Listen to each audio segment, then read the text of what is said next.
বিসমিল্লাহ আলহামদুলিল্লাহ ওয়াসসালাতু ওয়াসসালামু আলা রাসূলিল্লাহ ওয়া আলা আলিহি ওয়া সাহবিহি ওয়া মান ওয়ালাহ ওয়া বা'দ।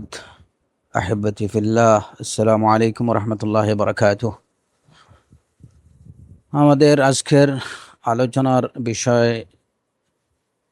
মুশকিলাতুন নিসা, এবং মুশকিলাতুন নিসার অধীনে আমরা সর্বশেষ যে আলোচনা করছিলাম সেটা ছিল হায়া সম্পর্কে, এবং খুব সম্ভবত কথা ছিল যে হায়া সম্পর্কে আরও কিছু অবশিষ্ট কথা আপনাদের নিয়ে আলোচনা করব। আজকে বিইজনিল্লাহি ওয়া বিতৌফিকিহি হায়া সম্পর্কে আরও কিছু আলোচনা এবং হায়ার অধীনে অন্যান্য যে বিষয়গুলো আসে যতটুকু কভার দেওয়ার তৌফিক আল্লাহ আজ্জা ওয়া জাল্লা দেন সেটুকু কভার দেওয়ার চেষ্টা করব। ওয়া আসআলুল্লাহ সুবহানাহু ওয়া তাআলা আত-তৌফিক ওয়াস সাদাদ।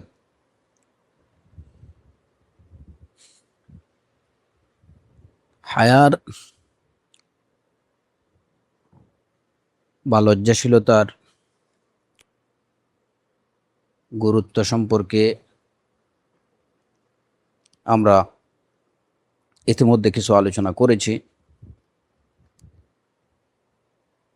এবং সেই আলোচনা থেকে আমরা জানতে পেরেছি যে হায়া হচ্ছে এমন একটা বিষয় যার সব কিছুই হচ্ছে যার কল্যাণ। এমন কোনো বিষয় নেই যে বিষয়ের মধ্যে হায়া থাকবে আর তার মধ্যে কল্যাণ থাকবে না, এরকম হতে পারে না।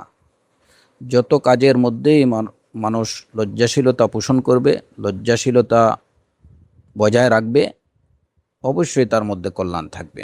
আর যখন কারো মধ্যে হায়া থাকবে না, তখন সে বেপরোয়া হয়ে যেতে পারে, তখন তার কাছে মনুষ্যত্ব বা ইনসানিয়ত বলতে আর কিছু থাকবে না।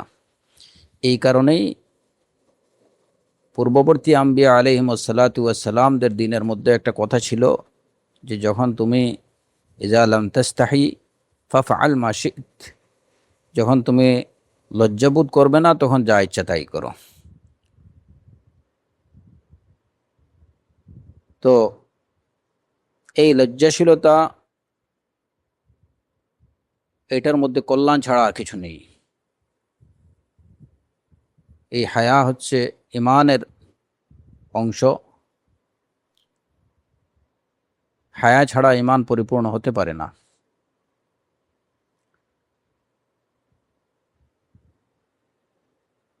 এছাড়া এই হায়া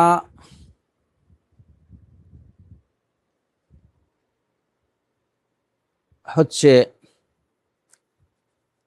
আপনি যদি প্রকৃত অর্থে ইবাদুর রহমান হতে চান, রহমানের বান্দা হতে চান, তাহলে অবশ্যই লজ্জাশীল হতে হবে। লজ্জাশীলতা অবলম্বন ছাড়া কোনো মুসলিম, কোনো মুমিন সে প্রকৃত অর্থে ইবাদুর রহমান হতে পারবে না। লজ্জাশীলতা অবলম্বন ছাড়া সফলকাম মুমিন হওয়া যাবে না। লজ্জাশীলতা অবলম্বন ছাড়া আপনি জান্নাতের সম্মানিত বাসিন্দা হতে পারবেন না। যদি লজ্জাশীলতা না থাকে, তাহলে দুনিয়াতে যেমন বিফলকাম হতে হবে, বিফল মনোরথ হতে হবে, আখেরাতেও তেমনি বিফল মনোরথ হতে হবে। যার মধ্যে লজ্জা থাকবে না সে দুনিয়াতেও তিরস্কৃত হবে, আখেরাতেও তিরস্কৃত হবে। যার মধ্যে লজ্জাশীলতা থাকবে না সে আল্লাহর নিকট সীমালঙ্ঘনকারী বলে গণ্য হবে।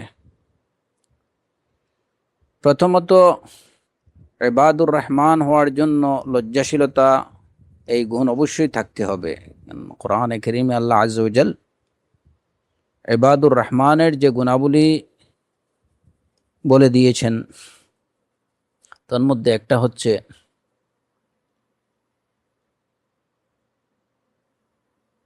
এমন একটা বিষয় যেটা এই লজ্জাশীলতার সাথেই সম্পৃক্ত।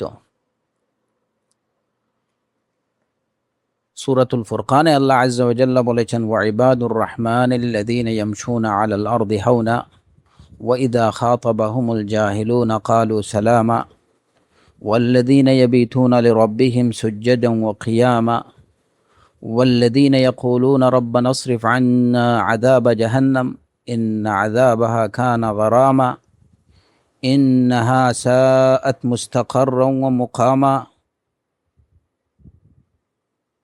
والذين إذا أنفقوا لم يسرفوا ولم يقتروا وكان بين ذلك قواما والذين لا يدعون مع الله إلها آخر ولا يقتلون النفس التي حرم الله إلا بالحق ولا يزنون ومن يفعل ذلك يلقى أثاما يضاعف له العذاب يوم القيامة ويخلد فيه مهانا إلا من تاب وآمن وعمل صالحا فأولئك يبدل الله سيئاتهم حسنات وكان الله غفورا رحيما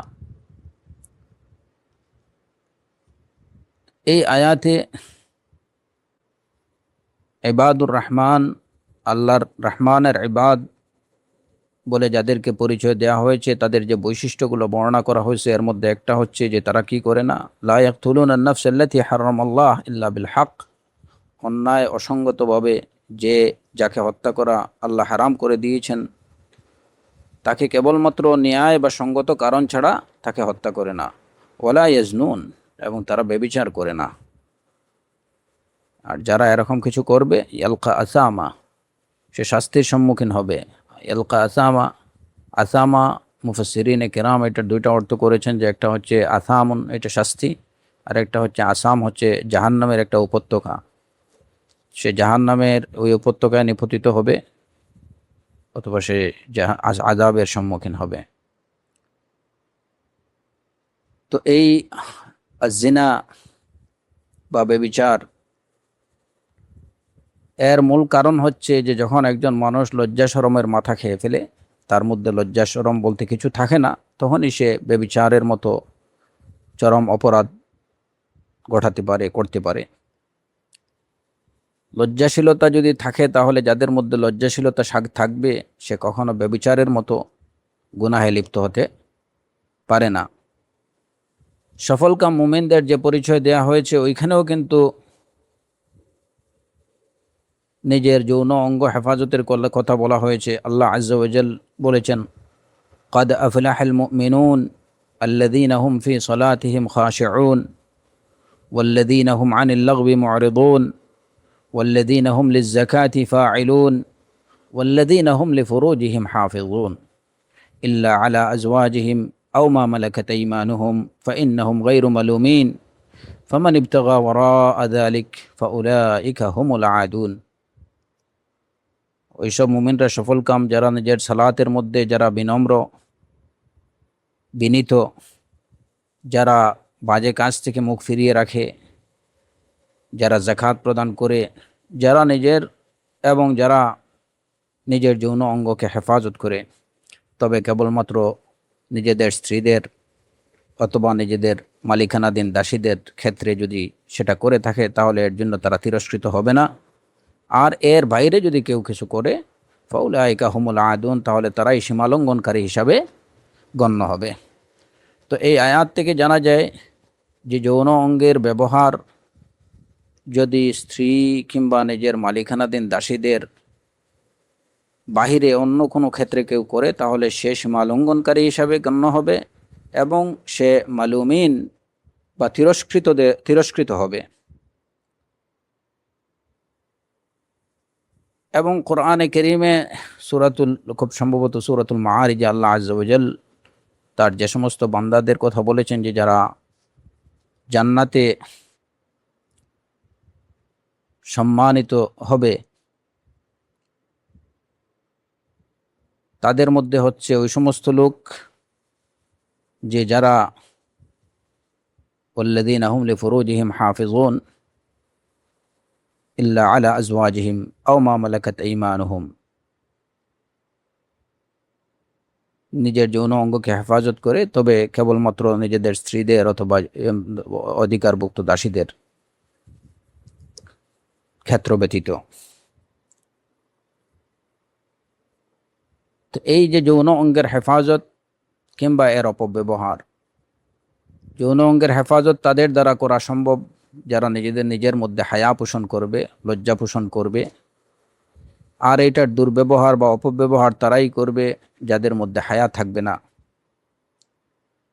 এই কারণে কোরআনে কারীমে আল্লাহ আযজা ওয়া জাল বলেছেন যে ওয়ালা তাকরাবুজ জিনা ইন্নাহু কানা ফাহিশা ওয়া সাআ সাবিলা, যে তোমরা জিনার ব্যভিচারের কাছেও যেও না, নিশ্চয় এটা হচ্ছে অশ্লীল কাজ, ফাহিশা ওয়া সাআ সাবিলা, এবং অত্যন্ত নিকৃষ্ট পথ এটা। এখানে কেবলমাত্র ব্যভিচার করতে নিষেধ করা হয়নি, বরং ব্যভিচারের কাছে যেতেও নিষেধ করা হয়েছে। এবং সেই কাছে বলতে আমরা ইতিমধ্যে আলোচনা করেছি যে ব্যভিচারের দিকে ডাকে বা ব্যভিচারে উদ্বুদ্ধ করে এরকম কোনো কাজও করা যাবে না। আর জিনা বলতে কি বোঝায়? জিনা কেবল ব্যভিচার করাই যে নামে জিনা সেটা না, বরং যেমন রাসূলুল্লাহ সাল্লাল্লাহু আলাইহি ওয়াসাল্লাম বলেছেন জিনাল আইন আন নজর, চোখের জিনা হচ্ছে হারাম বস্তুর দিকে তাকানো। হারাম বস্তুর দিকে কেউ যদি তাকায়, নিষিদ্ধ বস্তুর দিকে, বিষয়ের দিকে যদি কেউ তাকায়, তাহলে সেটাও কিন্তু জিনা হিসাবে গণ্য হবে। তো চোখের দ্বারা হোক, মুখের দ্বারা হোক, কিংবা অঙ্গ প্রত্যঙ্গের দ্বারা হোক, কেউ যদি জিনা করে, তাহলে এটা প্রমাণ করে যে তার মধ্যে লজ্জাশীলতা নেই এবং সে সীমালঙ্ঘনকারীদের অন্তর্ভুক্ত।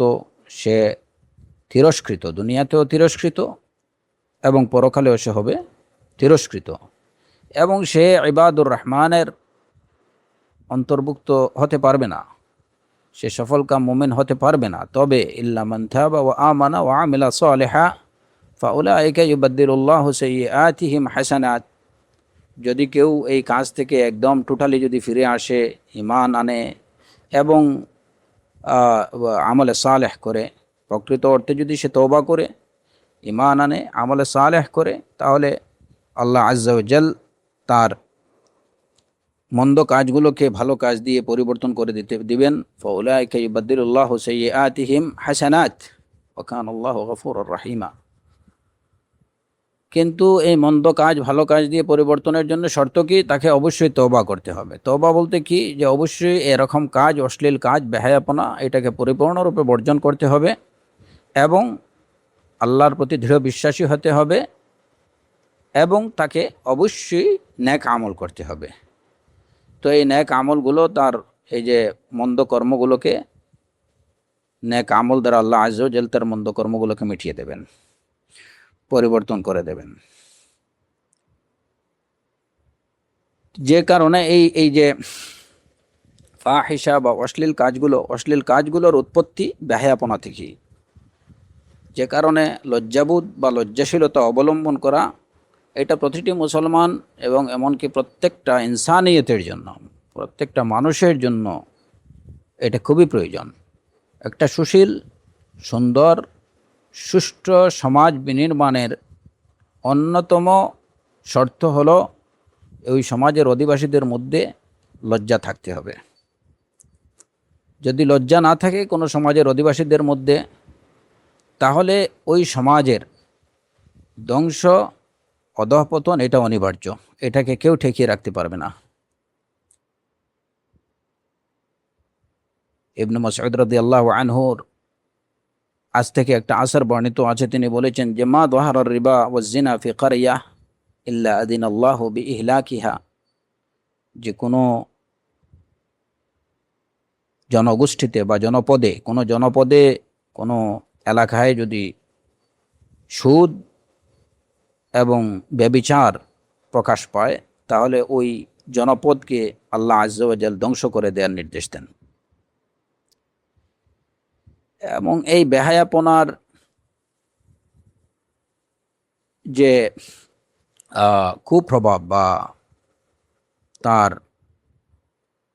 মন্দ প্রভাবগুলোর মধ্যে অন্যতম হচ্ছে যে যার মধ্যে বেহায়াপনা থাকবে তার জীবনে অভাব অনটন থাকবে। বেহায়াপনা মানুষের হায়াত কমিয়ে দেয়, মানুষের মধ্যে, মনের মধ্যে তার প্রতি ঘৃণা সৃষ্টি হয়,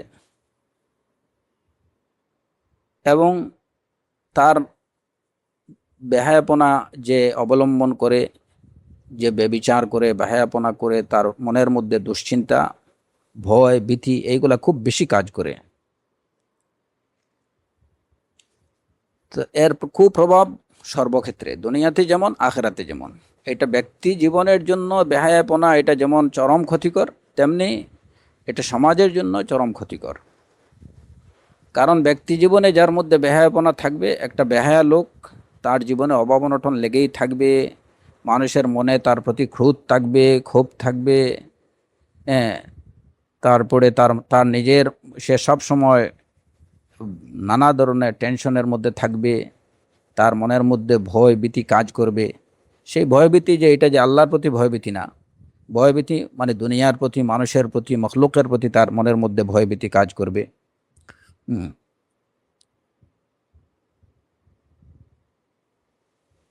এগুলা হচ্ছে দুনিয়ার কুপ্রভাব। আর এই কারণে এই যে এই বেহায়াপনা থেকে উৎপত্তি যে কাজ ব্যভিচার, এটার কুপ্রভাব, মন্দ প্রভাবটা এটা কেবল ব্যক্তির মধ্যেই সীমাবদ্ধ থাকে না, এটা একটা সমাজকেও ধ্বংস করে। যে কারণে আল্লাহ আজ্জা ওয়া জাল ব্যভিচারের শাস্তি নির্ধারণ করেছেন এমনভাবে যে দেখা যায় অন্য কোনো শাস্তির ক্ষেত্রে ওরকম বলা হয়নি। ব্যভিচারীর শাস্তি, তাকে পাথর, যদি সে বিবাহিত হয় তাহলে পাথর নিক্ষেপে তাকে হত্যা করা, কিংবা অবিবাহিত হয় তাহলে তাকে 100 বেত্রাঘাত করা। কিন্তু তার শাস্তি ওইখানেই সীমাবদ্ধ না, বরং এরই সাথে সাথে বলা হয়েছে যে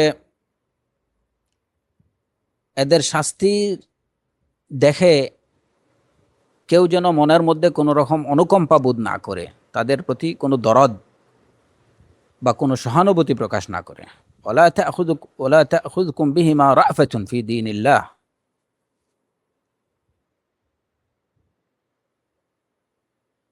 কত কঠোর বিষয়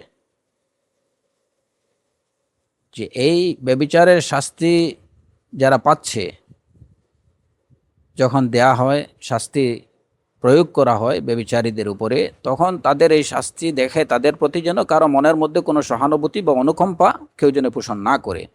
লা তাখুযকুম বিহিমা রাফাতুন ফি দীনিল্লাহ। এবং আরেকটা বিষয় হচ্ছে আল্লাহ আজ্জা ওয়া জাল্লা বলছেন, ওয়ালিয়াশহাদ আযাবাহুমা তাইফাতুম মিনাল মুমিনিন। মুমিনদের একটা দল যেন তাদের শাস্তি প্রত্যক্ষ করে দেখে।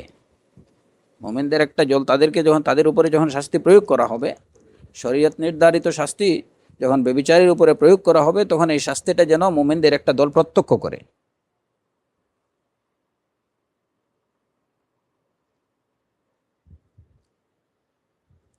তো এই দুইটা বিষয় থেকে বোঝা যায় যে এই বিষয়টাকে আল্লাহ আজ্জা ওয়া জাল কত বেশি অপছন্দ করেন। আর এর মূলে কি রয়েছে? এর মূলে একটা বিষয়, সেটা হচ্ছে লজ্জাহীনতা। এমনকি রাসূলুল্লাহ সাল্লাল্লাহু আলাইহি ওয়াসাল্লাম বলেছেন, লা ইয়াদখুলুল জান্নাহ ওয়ালাদু জানিয়া। জিনার দ্বারা যে বাচ্চা জন্ম নেয়, সে জান্নাতে প্রবেশ করবে না, যদিও আসলে ওই বাচ্চার কোনো দোষ নেই। তবে হ্যাঁ, পরবর্তী দলিলগুলোর দ্বারা এটা প্রমাণিত হয় যে যদি ওই ব্যভিচারের মাধ্যমে জন্ম নেওয়া বাচ্চা, সে যদি ঈমান আনে, আমলে সালেহ করে, তাহলে আল্লাহ আজ্জা ওয়া জাল্লা তাকে ক্ষমা করে দেবেন। এবং যদি কারোর সাথে জোরপূর্বকভাবে ব্যভিচার করা হয়, তাহলে এটার জন্য সে যদি তওবা করে, নিজের থেকে যে ত্রুটি বা বিচ্যুতি আছে ওইটার জন্য সে তওবা করে নেয়, আল্লাহ আজ্জা ওয়া জাল্লা হয়তো তাকে ক্ষমা করে দিতে পারেন। এই ব্যভিচার ফাওয়াহিশ, ইন্নাহু কানা ফাহিশা ওয়া সাআ সাবিলা। এটাকে অত্যন্ত নিকৃষ্ট পথ বলা হয়েছে।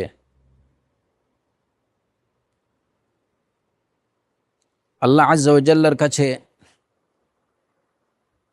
লজ্জাহীনতা এটা চরম অপরাধ। কারণ লজ্জা হচ্ছে আল্লাহ আজ্জা ওয়া জাল্লার একটা সিফাত।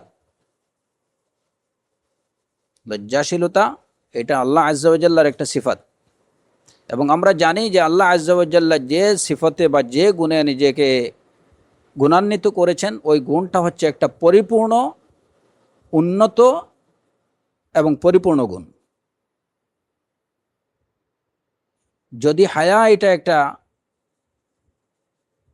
অতি উন্নত এবং একটা উন্নত একটা গুণ না হতো, খুব ভালো একটা গুণ, উত্তম গুণ না হতো, তাহলে অবশ্যই আল্লাহ আজ্জা ওয়া জাল নিজেকে ওই গুণে গুণান্বিত করতেন না।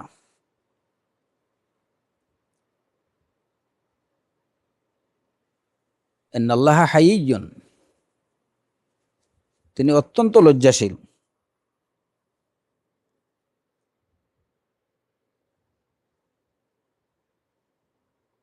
আল্লাহ সুবহানাহু ওয়া তাআলার এই লজ্জাশীলতার গুণ অবলম্বনের দ্বারা এটা প্রমাণিত হয় যে লজ্জাশীলতা এটা হচ্ছে অতি উন্নত এবং অত্যন্ত উত্তম একটা গুণ। আর মানুষের জন্য এই গুণ, সেটা হচ্ছে তার ইমানের অঙ্গ এবং এটা হচ্ছে তার ইনসানিয়তের অঙ্গ। ইমানের অঙ্গ কিভাবে সেটা নিয়ে আমরা আলোচনা করেছি, কিন্তু লজ্জাশীলতা এটা মানুষের ইনসানিয়তের বা মনুষ্যত্বের অংশ। এটা কিভাবে সেটা নিয়ে আমরা একটু আলোচনা করব একটু পরে ইনশাআল্লাহ।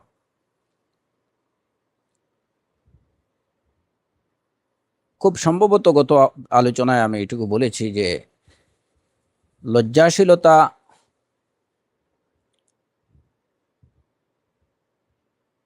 অবলম্বন করা কোথায় কিভাবে করতে হবে সে বিষয়টা আমাদের জানতে হবে শরিয়া থেকে। সত্যের ব্যাপারে কেউ যদি কাউকে সত্য বলতে লজ্জাবোধ করে, তাহলে এটা প্রকৃত অর্থে এটা হায়া না। ইন্নাল্লাহা লা ইস্তাহয়ি মিনাল হক,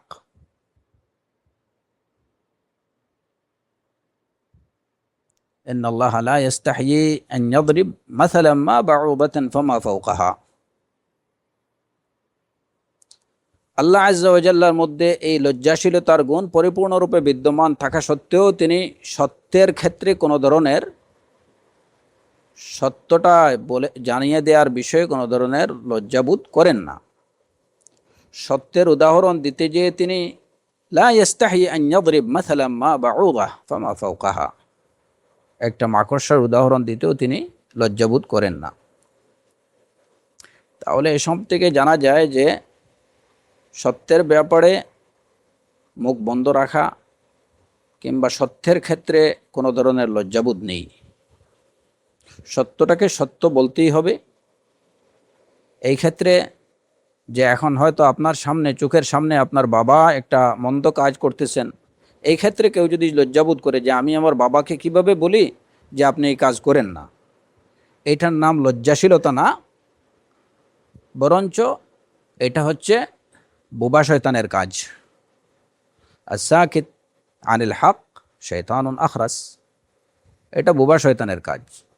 দ্বীনের ব্যাপারে যেখানে আল্লাহ সুবহানাহু ওয়া তাআলার সন্তুষ্টি বা অসন্তুষ্টির প্রশ্ন রয়েছে, সেই জায়গাতে কোনো ধরনের লজ্জাবোধ, আল্লাহর সন্তুষ্টি অসন্তুষ্টির বিষয়ে মুখ বন্ধ রাখা, এটা কোনো লজ্জাশীলতার পরিচায়ক না। বরং সেখানে লজ্জাশীলতার পরিচায়ক হচ্ছে এইটুকু যে আপনি আপনার রবের প্রতি লজ্জাবোধ করে, তিনি আপনার বাবা হন, আপনার দাদা হন, আপনার মা হন, আপনার বোন হন, যাই হন, তাকে অবশ্যই আল্লাহর সন্তুষ্টির কথা জানিয়ে দেয়া এবং আল্লাহর অসন্তুষ্টির পথ থেকে অসন্তুষ্টির থেকে তাকে নিষেধ করা, ওই পথে চলতে নিষেধ করা। এটি হচ্ছে প্রকৃত অর্থে হায়া। তো এটা অনেক সময় কেউ কেউ দ্বিধাবোধ করেন যে আমার মুরব্বী, বয়সে বড়, আমি ওনাকে কিভাবে বলি, দিনের কথা কিভাবে বলি, কিভাবে দাওয়া দেই। ইয়া আখি, এটা মনে করার কোনো কারণ নেই। কারণ এই দাওয়াত দেয়া, তাকে মন্দ কর্ম থেকে নিষেধ করা, ভালো কাজের কথা বলা, এটাই হচ্ছে প্রকৃত অর্থে হায়া। তবে হ্যাঁ, এখানে আপনাকে যে কাজটা করতে হবে সেটা হচ্ছে যে এই কথাগুলো বলতে যেয়ে আপনি অবশ্যই আদব এবং এহতারাম, আদব শিষ্টাচার বজায় রেখে মার্জিত ভাষায় আপনাকে বলতে হবে। বাস এইটুকুই। আল্লাহ আজ্জা ওয়া জাল থেকে বেশি হায়া পোষণকারী আর কেউ না। এর এত সত্ত্বেও তিনি হক এবং যেটা তার সন্তুষ্টির কারণ সেটা তিনি জানিয়ে দিয়েছেন, এবং যে বিষয়গুলো তার অসন্তুষ্টির কারণ সে বিষয়গুলো তিনি জানিয়ে দিয়েছেন। হকের বর্ণনা এবং বাতিলের বিবরণ দিতে গিয়ে তিনি অত্যন্ত ক্ষুদ্র থেকে ক্ষুদ্র মিসাল দিতেও তিনি কোনো ধরনের লজ্জাবোধ করেননি। অথচ আল্লাহ আজ্জা ওয়া জাল্লা থেকে বেশি লজ্জাশীল আর কেউ নেই। আল্লাহ আজ্জা ওয়া জাল্লা লজ্জাশীল, আল হায়ী, তিনি হালিম। এটা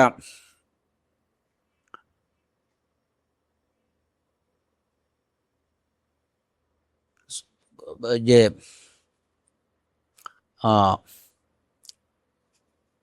বিভিন্ন হাদিস দ্বারাও একটুকু প্রমাণিত, এবং হায়ার গুণ যে আল্লাহ রাব্বুল আলামিনের মধ্যে পরিপূর্ণরূপে বিদ্যমান, এ বিষয়ে অনেকগুলো হাদিস দ্বারা বিষয়টা প্রমাণিত হয়। যেমন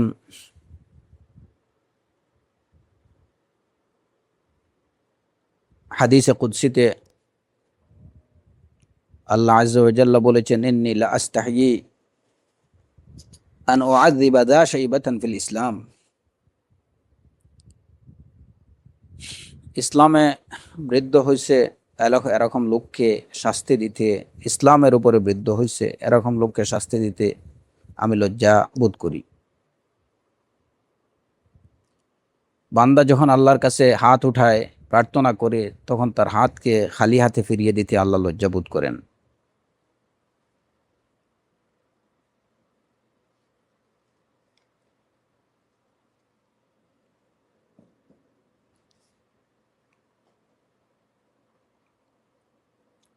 এরপরে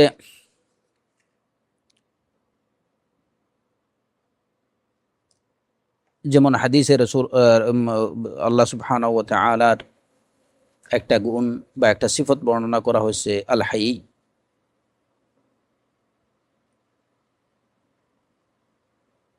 সিত্তির।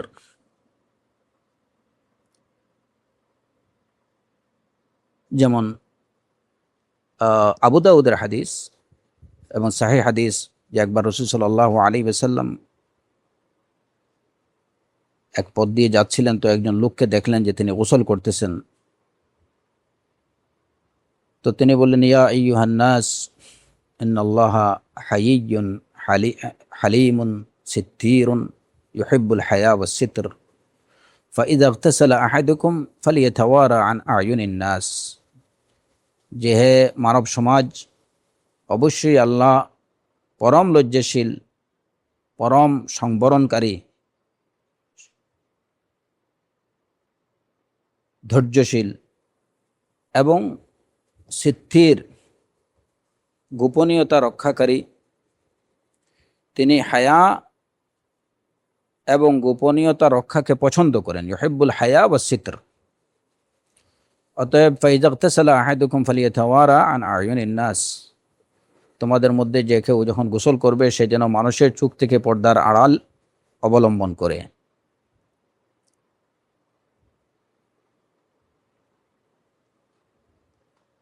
তো এইসব হাদিস দ্বারা প্রমাণিত হয় যে আল্লাহ আজ্জা ওয়া জাল্লার মধ্যে এই সিফত পরিপূর্ণরূপে বিদ্যমান। আর আল্লাহর মধ্যে কোনো সিফত থাকা প্রমাণ করে যে ওই গুণটা এটা একটা পরিপূর্ণ উন্নত গুণ। সুতরাং এই গুণ যদি কারোর মধ্যে না থাকে তাহলে বুঝতে হবে যে সে পরিপূর্ণ নৈতিক চারিত্রিক গুণাবলীতে সমৃদ্ধ না।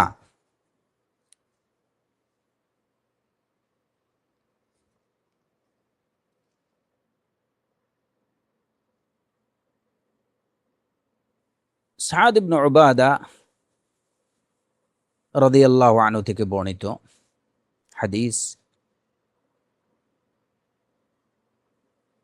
তিনি বলেন যে লাউ রাআইতু রাজুলান মা ইমরাআতিহি লা দারাবতুহু বিস-সাইফি গায়রা মুসফাহিন, লা দারাবতুহু বিস-সাইফ গায়রা মুসফাহিন।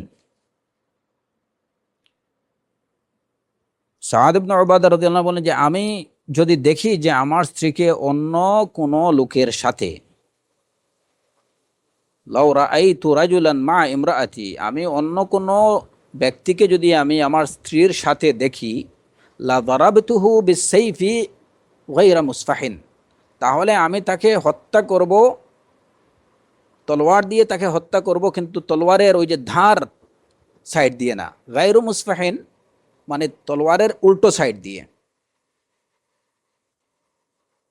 মানে অত্যন্ত বেদনাদায়কভাবে তাকে আমি হত্যা করব। তলোয়ারের যে তীক্ষ্ণ সাইড যেটা, ওই দিক দিয়ে না, বরঞ্চ তার উল্টো সাইড দিয়ে আমি তাকে হত্যা করব। লা দারাবতুহু বিস-সাইফি গায়রা মুসফাহিন। এই কথাটা যখন রাসূলুল্লাহ সাল্লাল্লাহু আলাইহি ওয়াসাল্লামের কানে পৌঁছালো, তো রাসূলুল্লাহ সাল্লাল্লাহু আলাইহি ওয়াসাল্লাম বললেন, তা'জাবুনা মিন গায়রাতি সাআদ, সাআদের গায়রাত দেখে, জেলাসি দেখে তোমরা কি আশ্চর্য বোধ করছো? ওয়াল্লাহি লা আনা আগয়ারু মিনহু, আল্লাহর শপথ আমি সাআদ থেকে বেশি জেলাসি পোষণকারী, গায়রাত পোষণকারী। ওয়াল্লাহু আগয়ারু মিন্নি, আর আল্লাহ আমার থেকেও বেশি গায়রাত পোষণকারী। আর তোর জন্য ওমিন আজলি গায়রাতিল্লাহ হাররামাল ফাওয়াহিশা মা যাহারা মিনহা ওয়া মা বাতান, আল্লাহ সবচেয়ে বেশি গায়রাত পোষণকারী বলেই তিনি হাররামাল ফাওয়াহিশা মা যাহারা মিনহা ওয়া মা বাতান, প্রকাশ্য অপ্রকাশ্য সব ধরনের অশ্লীলতাকে তিনি হারাম করে দিয়েছেন। হাদিস সাহিহ বুখারী এবং মুসলিমের হাদিস। অতএব যে গায়রাত বা লজ্জাবোধ, জেলাসি, এই যে গায়রাতকে আমরা হয়তো জেলাসি বলতে পারি। জেলাসি কি? জেলাসির বা গায়রাতের যে মূল অর্থটা হলো যে কোনো ধরনের বিশ্বাসঘাতকতাকে সহ্য না করার স্বভাবটা হলো গায়রাত। গায়রাত হলো কোন রকম বিশ্বাসঘাতকতাকে সহ্য না করার যে স্বভাব, ওইটাকে বলা হয় গায়রাত।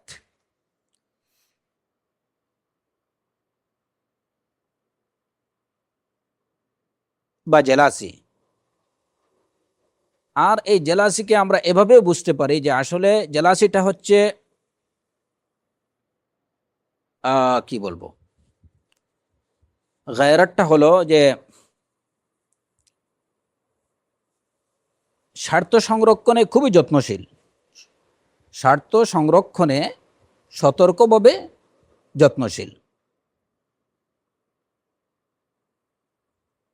ওয়াচফুলি টেনাসিয়াস, নিজের স্বার্থ সংরক্ষণে খুব সতর্কভাবে যে খেয়াল রাখে সে হচ্ছে জেলাস, মানে জেলাস।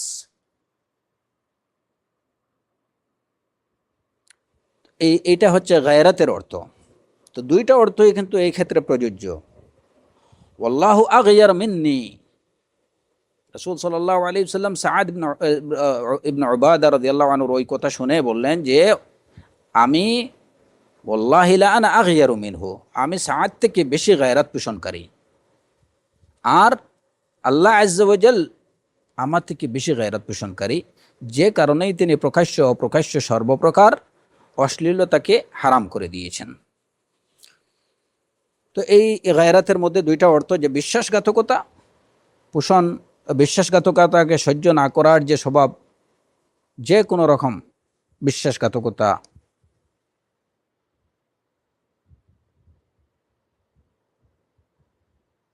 সহ্য না করার স্বভাবটাই হচ্ছে গায়রাত, এবং এই গায়রাতটা প্রত্যেকটা মানুষের মধ্যে থাকা আবশ্যক। কিন্তু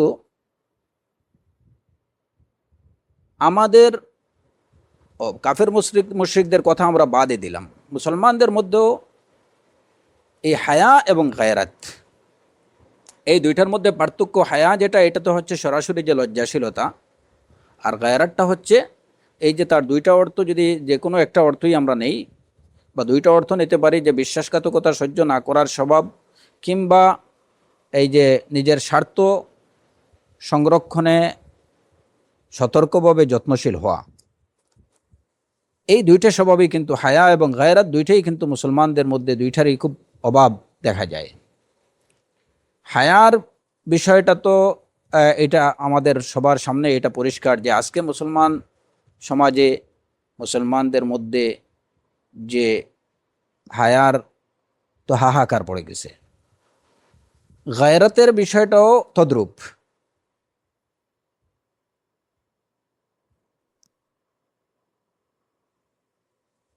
একজন স্বামী, সে দেখতেছে যে তার স্ত্রী আরও 10টা লোকের সাথে কথা বলছে, কিন্তু তার কোনো ধরনের এ বিষয়ে তার কোনো ফিলিংস নেই, কোনো ফিলিংস নেই।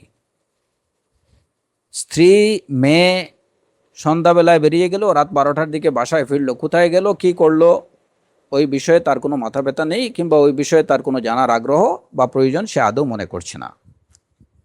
তো এর দ্বারা তার যে স্বার্থ, তার স্ত্রী, তার যে স্ত্রীর দ্বারা তার যে স্বার্থ সংরক্ষিত হওয়ার কথা ছিল, ওইটার প্রতি তার কোনো কোনো সতর্কতা নেই, কোনো যত্ন নেই।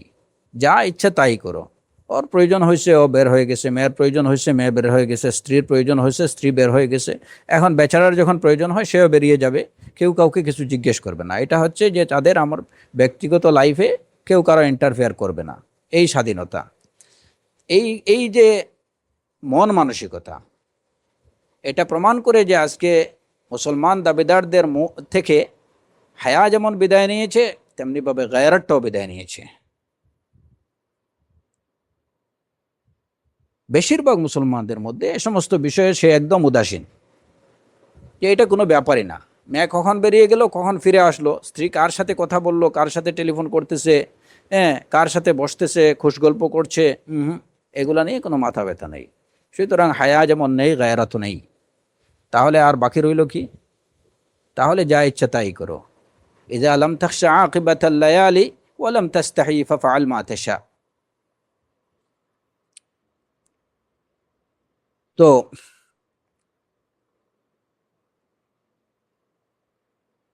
এবং এটাই হচ্ছে আসলে ওই যে যেটা আমরা আগে আলোচনা করছি, আনাস ইবনে মালিক রাদিয়াল্লাহু আনহু থেকে বর্ণিত হাদিস। তিনি বললেন যে লা উহাদ্দিসান্নাকুম হাদিসান লা ইউহাদ্দিসুকুমুহু আহাদুম বাদি। আমি এমন একটা হাদিস তোমাদেরকে বর্ণনা করব যেটা আমার পরে আর কেউ তোমাদেরকে বলবে না, যেটা আমি রাসূলুল্লাহ সাল্লাল্লাহু আলাইহি ওয়াসাল্লাম থেকে শুনেছি। সামি'তুন নাবিয়্য সাল্লাল্লাহু আলাইহি ওয়াসাল্লাম ইয়াকুল ইন্না মিন আশরাতিস সাআহ আন ইউরফা'আল ইলমু ওয়া ইয়াযহারাল জাহলু ওয়া ইউশরাবাল খামরু ওয়া ইয়াযহারুজ জিনা ওয়া ইয়াকিল্লুর রিজাল ওয়া তাকসুরুন নিসা হাত্তা ইয়াকুনা লি 50 ইমরাআতান আল কাইয়িমুল ওয়াহিদ। আমি রাসূল সাল্লাল্লাহু আলাইহি ওয়াসাল্লামকে বলতে শুনেছি যে কিয়ামতের আলামত হচ্ছে ইলম উঠে যাবে এবং অজ্ঞতা প্রসার পাবে, মদ পান করা হবে এবং ব্যভিচার ব্যাপকভাবে দেখা দেবে। পুরুষের সংখ্যা কমে যাবে, নারীর সংখ্যা বেড়ে যাবে, এমনকি 50 জন নারীর জন্য একজন পুরুষ থাকবে। সাহিহ বুখারী এবং মুসলিমের হাদিস। তো এই যে আমাদের সমাজে হায়া এবং গায়রাতের এই অভাবটা প্রমাণ করছে যে আসলে কিয়ামত খুবই নিকটবর্তী। তবে হ্যাঁ, এই নিকটবর্তী বলতে আমরা ওই কোনো সায়েন্টিফিক ব্যাখ্যা বা যারা সায়েন্টিফিক ব্যাখ্যা দেয় তাদের মতো আমরা বলবো না যে 50 বছর বাকি আছে বা 20 বছর বাকি আছে। কারণ ওয়া ইনদাহু ইলমুস সাআহ, কিয়ামতের ইলম কবে হবে এটা একমাত্র আল্লাহ আযজা ওয়া জাল্লাই জানেন। এটার কোনো সায়েন্টিফিক ব্যাখ্যা আমরা দিতে যাব না। তবে যে আলামতগুলো কিয়ামতের রাসূলুল্লাহ সাল্লাল্লাহু আলাইহি ওয়াসাল্লামের বিশুদ্ধ হাদিস থেকে আমরা জানতে পারি, সেই আলামতের ভিত্তিতে আমরা বলতে পারি যে কিয়ামত নিকটবর্তী। এই হাদিসে আলামতে কিয়ামত যেগুলো বলা হয়েছে প্রায় সবগুলোই প্রকাশ পেয়ে গেছে। ব্যভিচারের ব্যাপকতা, মদ পানের ব্যাপকতা, ইলমের প্রকৃত ইলম উঠে যাওয়া, অজ্ঞতা ব্যাপক হারে দেখা দেওয়া, নারীদের সংখ্যা বেড়ে যাওয়া, পুরুষের সংখ্যা কমে যাওয়া, এই সবগুলোই আসলে ইতিমধ্যে প্রকাশ পেয়ে গেছে। তো এগুলা হচ্ছে কিয়ামতের আলামত। একজন মুমিনকে অবশ্যই তার মধ্যে হায়া থাকতে হবে, তার মধ্যে গায়রাত থাকতে হবে, নতুবা সে কখনো সফলকাম হতে পারবে না। আমরা হায়া সম্পর্কে বিগত দিনে বলেছিলাম যে হায়া এটা দুই প্রকার।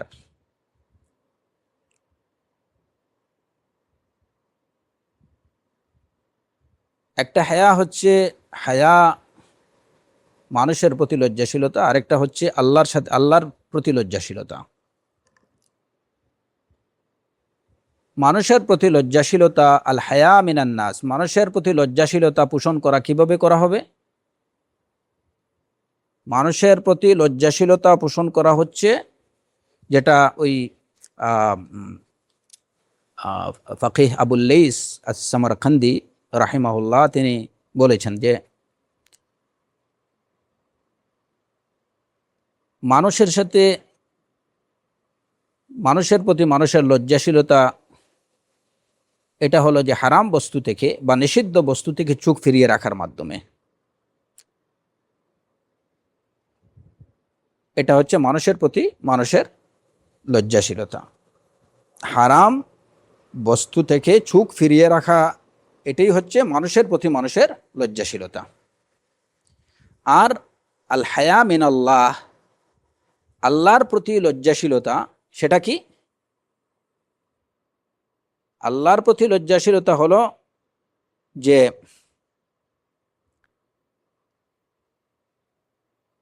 আল্লাহর নিয়ামতগুলো দেখে তার নাফরমানি থেকে বেঁচে থাকা। এটাই হলো হায়া মিন আল্লাহ, মোটমাট হায়া মিন আল্লাহর মোটমাট কথা। মানুষের প্রতি মানুষের লজ্জাশীলতা হলো যে হারাম বস্তু থেকে চোখ ফিরিয়ে রাখা।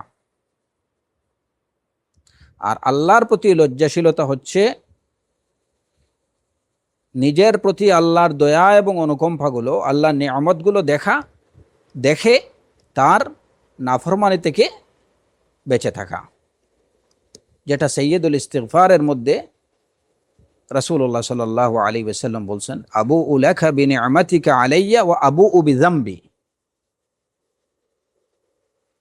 আল্লাহর নিয়ামতের স্বীকারোক্তি, আর সেই নিয়ামতের স্বীকারোক্তি, নিয়ামতগুলোকে সামনে রেখে আল্লাহর নাফরমানি, নিজের থেকে যে নাফরমানি হচ্ছে সেগুলার স্বীকারোক্তি।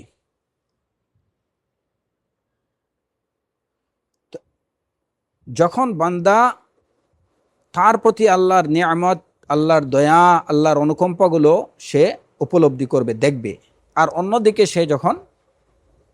সে আল্লাহর সাথে তার ব্যবহার করছে, এই বিষয়টা যখন দেখবে, তখন এর দ্বারা তার মনের মধ্যে যে লজ্জাশীলতা তৈরি হবে, সেটাই হচ্ছে হায়া, আল হায়া মিন আল্লাহ। তো আল্লাহর নিয়ামতগুলোকে দেখে তার নাফরমানি থেকে বেঁচে থাকা, এটা হচ্ছে আল্লাহর প্রতি লজ্জা পোষণ করা, আল হায়া মিন আল্লাহ। তাহলে আমরা দেখলাম যে হায়া দুই প্রকার। মানুষের প্রতি হায়া, যে যত নিষিদ্ধ বস্তু আছে ওইগুলো থেকে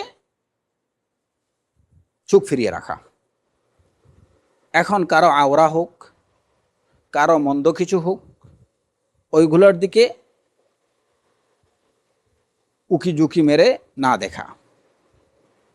আল্লাহ আজ্জা ওয়া জাল যেসব বিষয়ের দিকে দৃষ্টিপাত করতে নিষেধ করেছেন, ওইসব বিষয় থেকে নিজের চোখকে ফিরিয়ে রাখা। মানুষের আওরা হোক বা তার অন্যান্য গোপনীয় বিষয় হোক। হ্যাঁ, এর জন্যই কোরআনে কারীমে আল্লাহ আযজা ওয়া জাল্লা নিষেধ করছেন, ওয়ালা তাজাসসু, ওয়ালা তাজাসসু, তুমি জাসুসি করতে যেও না, স্পাইসিগিরি করতে যেও না।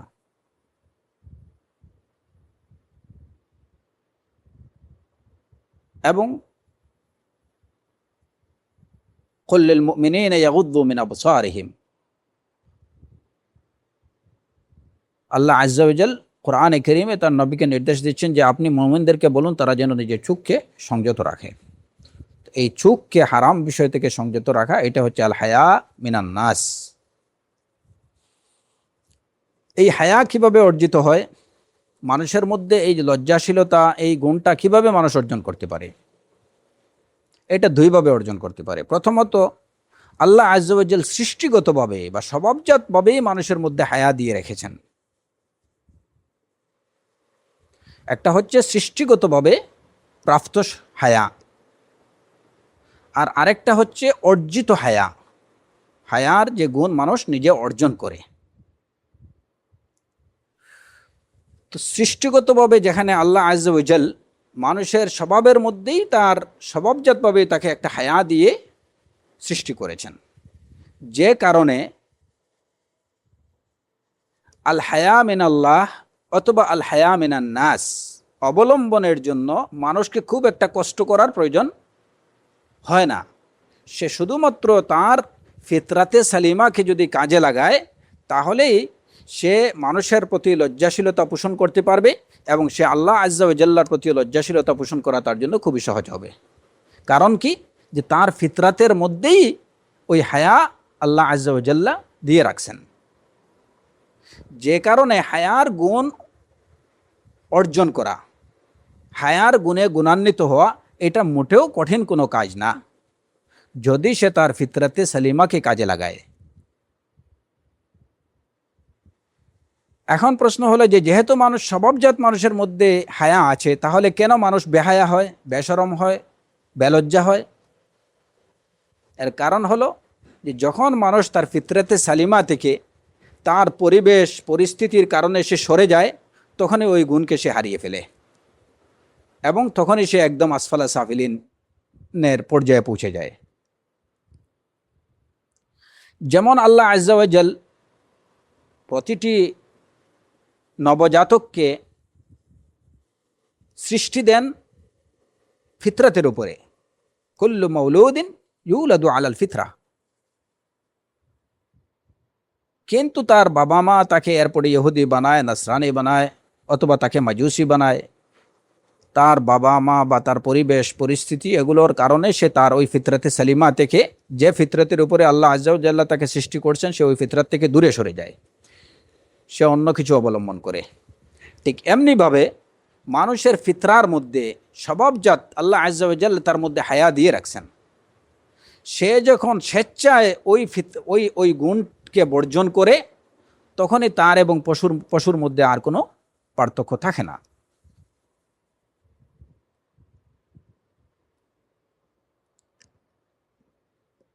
যদিও সে একজন মানুষ সে দিন সম্পর্কে না জানে, তারপরেও দেখা যায় যে ওই যে সে যদি তার ফিতরাতে মানে সঠিক ফিতরাতের উপরে যদি থাকে, তাহলে তার মধ্যে ওই হায়ার গুণটা অবশিষ্ট থেকে যায়।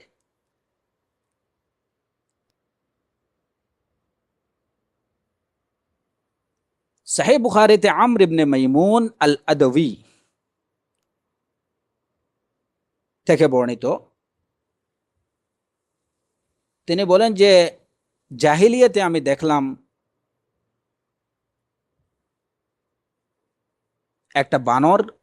একটা বানরের সাথে ব্যভিচার করছে। এরপরেই আমি দেখলাম যে অন্যান্য বানরগুলো সবগুলো একত্রিত হয়ে ওই বানর এবং বানরীকে পাথর নিক্ষেপ করে হত্যা করে দিচ্ছে।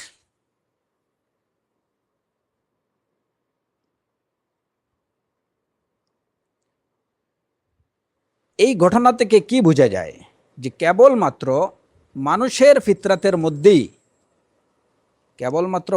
ফিতরাতের মধ্যেই যে হায়ার গুণটা আল্লাহ আযজা ওয়া জাল্লা রাখছেন, তা না, বরং অন্যান্য পশু পাখির মধ্যেও হায়ার অন্যান্য জীবজন্তুর মধ্যেও এই হায়ার গুণটা রেখে দিয়েছেন।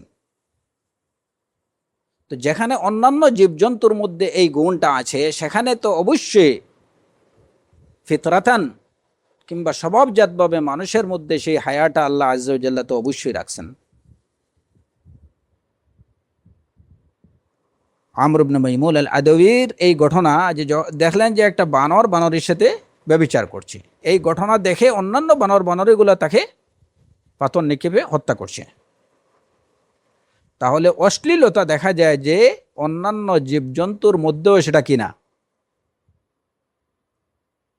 গ্রহণযোগ্য না।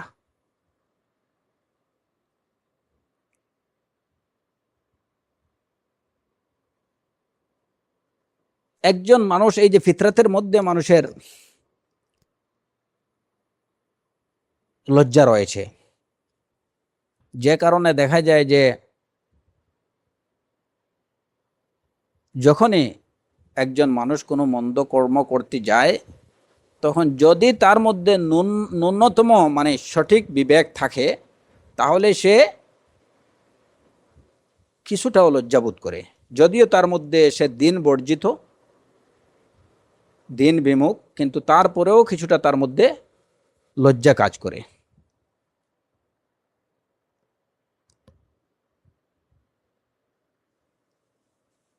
একজন মানুষ সে চুরি করছে, যদি তার মধ্যে লজ্জা না থাকতো তাহলে সেটা সে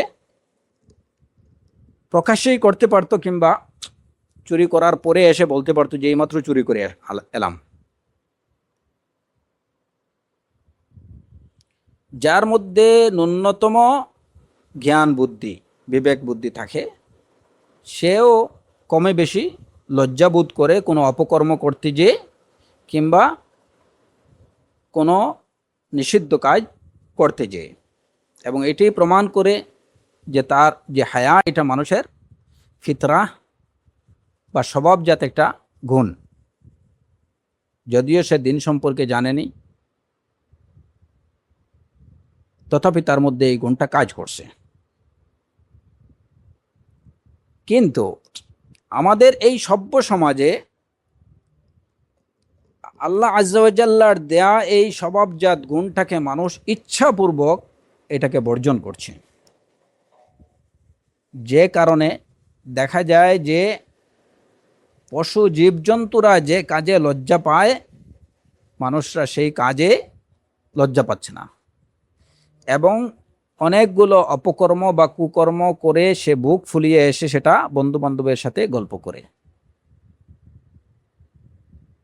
সি বিচে গেলাম, এই এই এই হলো, বা ওই পার্কে গেলাম, এই আড্ডা দিলাম, এই করলাম, মানে তার মধ্যে যে ন্যূনতম যেটা হায়া শরম, এগুলা কোনো কিছু কাজ করছে না। তো ফিতরতের আল্লাহ আজ্জা ওয়া জাল্লার দেয়া ওই গুণটাকে সে স্বেচ্ছায় এইগুলোকে বিসর্জন দিচ্ছে। সে তার প্রাইভেট লাইফের ঘটনাগুলো শেয়ার করছে ফেসবুকে, সে তার প্রাইভেট লাইফের ঘটনাগুলো বন্ধু বান্ধবদের সাথে শেয়ার করছে।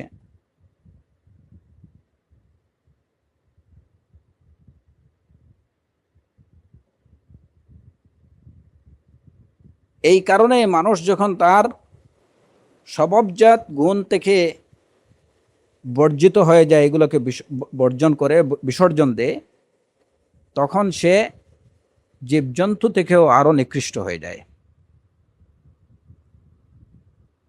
উলাইকা কাল আনআম বাল হুম আযাল, এরা চতুষ্পদ জন্তুর ন্যায়, শুধু তাই না, বরং ওগুলো থেকেও আরো নিকৃষ্ট।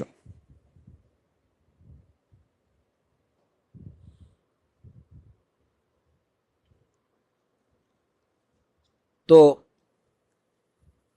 আমাদের বিষয়বস্তু হলো যে হায়া এটা দুইভাবে অর্জিত হয়, একটা হচ্ছে মানুষের স্বভাবজাত এবং একটা হচ্ছে মানুষের অর্জিত। মানুষ দিন সম্পর্কে, শরিয়া সম্পর্কে, ফিকহ সম্পর্কে পড়ে মানুষ দিন জেনে, কোরআন এবং সুন্নাহ জেনে হায়ার গুণ অর্জন করে। তো এর বেশিরভাগটাই কিন্তু ফিতরাতের মধ্যে আছে। ওইটাকে যদি একটু দিনই কাসাবি বা অর্জনের মাধ্যমে যখন সানাই করে, তখনই একজন মানুষ পরিপূর্ণ হায়ার গুণে গুণান্বিত হয়ে যায়। মদিনায় হিজরতের পূর্ব পর্যন্ত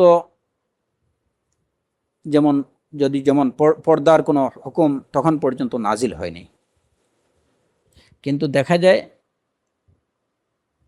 যে এর আগেও মহিলা সাহাবিয়ারা ওনাদের মধ্যে লজ্জাশীলতা, ওনারা পর্দা অবলম্বন করছেন।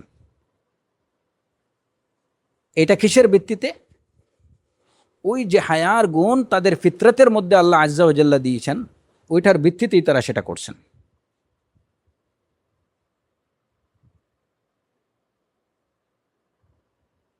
পূর্ববর্তী নবীগণের দিনের মধ্যে, আমাদের দিনের মধ্যে যেভাবে হিজাবের যে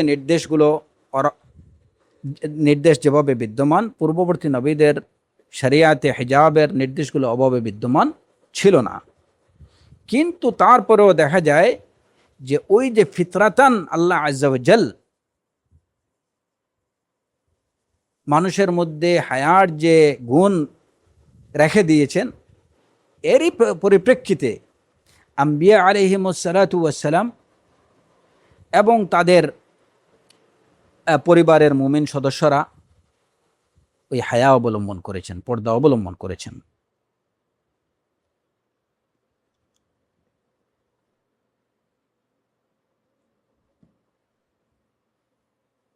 রাসূলুল্লাহ সাল্লাল্লাহু আলাইহি ওয়াসাল্লাম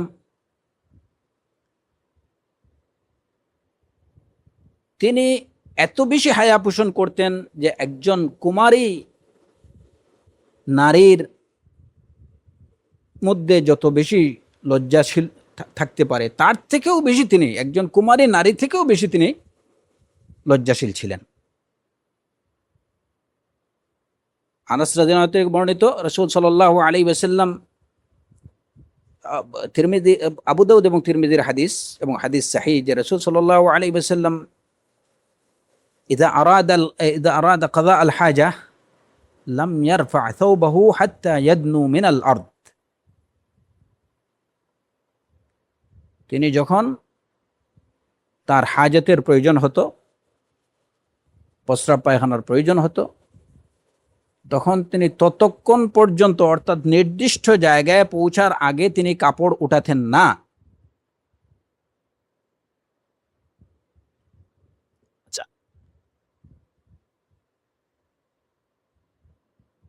অথচ এই ছিল রাসূলুল্লাহ সাল্লাল্লাহু আলাইহি ওয়াসাল্লামের আদব, এই ছিল তার বৈশিষ্ট্য। তিনি যখন টয়লেটে যেতেন তখন ওই নির্দিষ্ট জায়গায় পৌঁছার আগে তিনি কাপড় ওঠাতেন না। আল্লাহুল মুস্তাআন।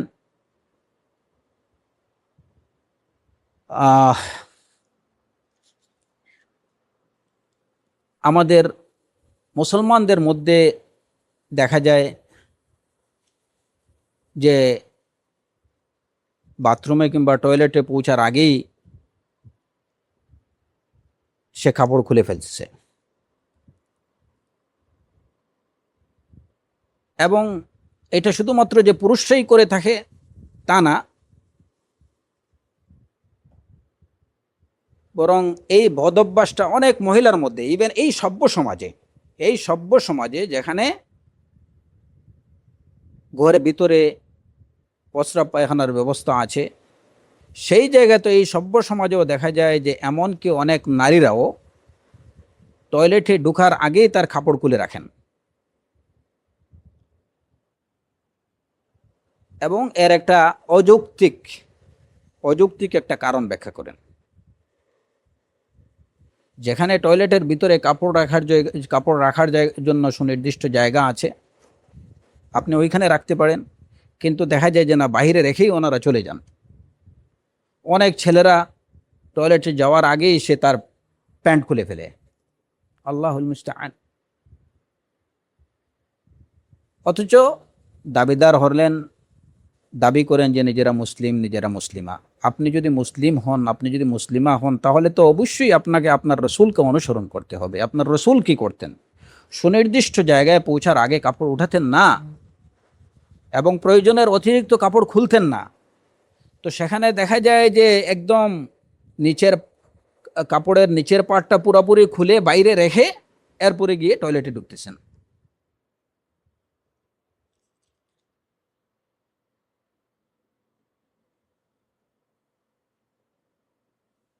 অথচ এর আগে আমরা যে হাদিস থেকে জানলাম যে রাসূলুল্লাহ সাল্লাল্লাহু আলাইহি ওয়াসাল্লাম কি বলছেন, যে এমনকি তুমি গোসলে যদি চাও, ইযা ইগতাসালা আহাদুকুম ফালিয়াতাওয়ারা আন আয়ুনিন নাস, গোসলে গেলেও তুমি মানুষের চক্ষুর আড়ালে অবলম্বন করো, পর্দা অবলম্বন করো। হাসান বসরি রাহিমাহুল্লাহ তিনি বলছেন, তুমি যদি গোসলে যাও তাহলে দুইটা কাপড় নিয়ে যাও, একটা পরার জন্য আর একটা ওই যে মানুষের চোখ থেকে আড়াল করার জন্য। ঘরের ভিতরে টয়লেট সবই ব্যবস্থা ওইখানে আছে, তারপরেও টয়লেটের বাইরে কাপড় রেখে যাওয়ার এই বদভ্যাস, এটা অবশ্যই অবশ্যই পরিহারযোগ্য। এটা কোনোভাবে এটা এটা ঠিক না, এবং এটা সভ্য সমাজের কোনো কালচার হতে পারে না। চরম একটা অভদ্রতা এবং নোংরামি ছাড়া আর কিছু না।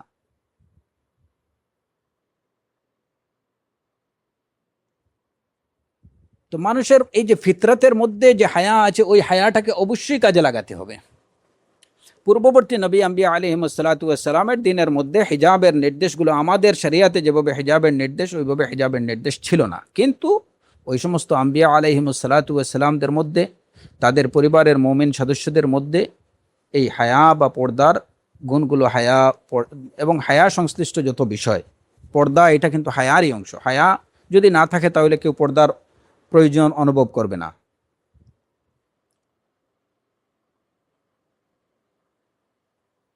তো এই হায়া তাদের মধ্যে ফিতরাতান ছিল। আমরা যদি দেখি কোরআনে কারীমে আল্লাহ আযজা ওয়া জাল শুআইব আলাইহিস সালাতু ওয়াস সালামের মেয়েদের যে ঘটনাটা বর্ণনা করেছেন, তাহলে ওইখান থেকে এই বিষয়টা স্পষ্টভাবে প্রমাণিত হয় যে এই পূর্ববর্তীদের মধ্যেও খিলকাতান, ফিতরাতান, জিবিল্লাতান হায়া বিদ্যমান ছিল, এবং সেটা তার একটা পরিপূর্ণ রূপে। এবং বিশেষ করে যখন ওই সদস্যরা তারা হবেন কোনো কোনো নবীর পরিবারের মুমিন মুমিনা সদস্য। যদিও হিজাবের নির্দেশ, হায়ার নির্দেশ ওইভাবে আমাদের শরিয়াতে হিজাবের যেভাবে নির্দেশ রয়েছে ওইভাবে ওই নির্দেশ ছিল না, কিন্তু তারপরেও তাদের মধ্যে হায়ার যে রূপ ছিল সেটা ছিল পরিপূর্ণ রূপ।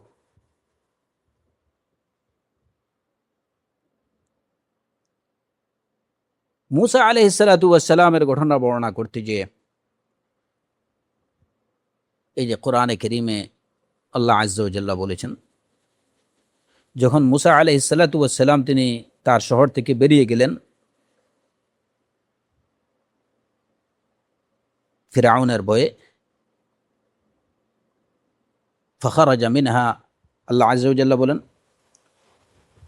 ফাখারাজা মিনহা খাইফান ইয়াতারাক্কাব قال ربي نجني من القوم الظالمين ولما توجه تلقاء مدين قال عسى ربي أن يهديني سواء السبيل। যখন মুসা আলাইহিস সালাতু ওয়াস সালাম মাদিয়ান অভিমুখে রওনা হলেন, তখন তিনি বললেন যে আসা রব্বি আন ইয়াহদিয়ানি সাওয়া আস-সাবিল, যে আমি আশা করি আমার রব আমাকে সরল পথ দেখাবেন। ওয়ালাম্মা ওয়ারাদা মাআ মাদিয়ান, এটি হচ্ছে আমাদের আলোচ্য বিষয় এই অংশটুকু। ওয়ালাম্মা ওয়ারাদা মাআ মাদিয়ান ওয়াজাদা আলাইহি উম্মাতাম মিনান নাসি ইয়াসকুন ووجد من دونهما ولما ورد ماء مدين وجد عليه أمة من الناس يسقون ووجد من دونهم امرأتين تزودان قال ما خطبكما قالتا لا نسقي حتى يصدر الرعاء وأبونا شيخ كبير।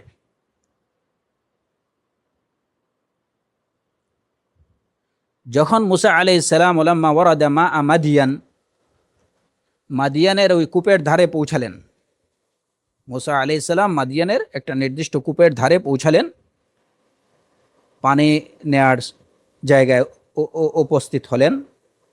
ওয়াজাদা আলাইহি উম্মাতাম মিনান নাস ইয়াসকুন, সেখানে তিনি পেলেন যে কিছু লোক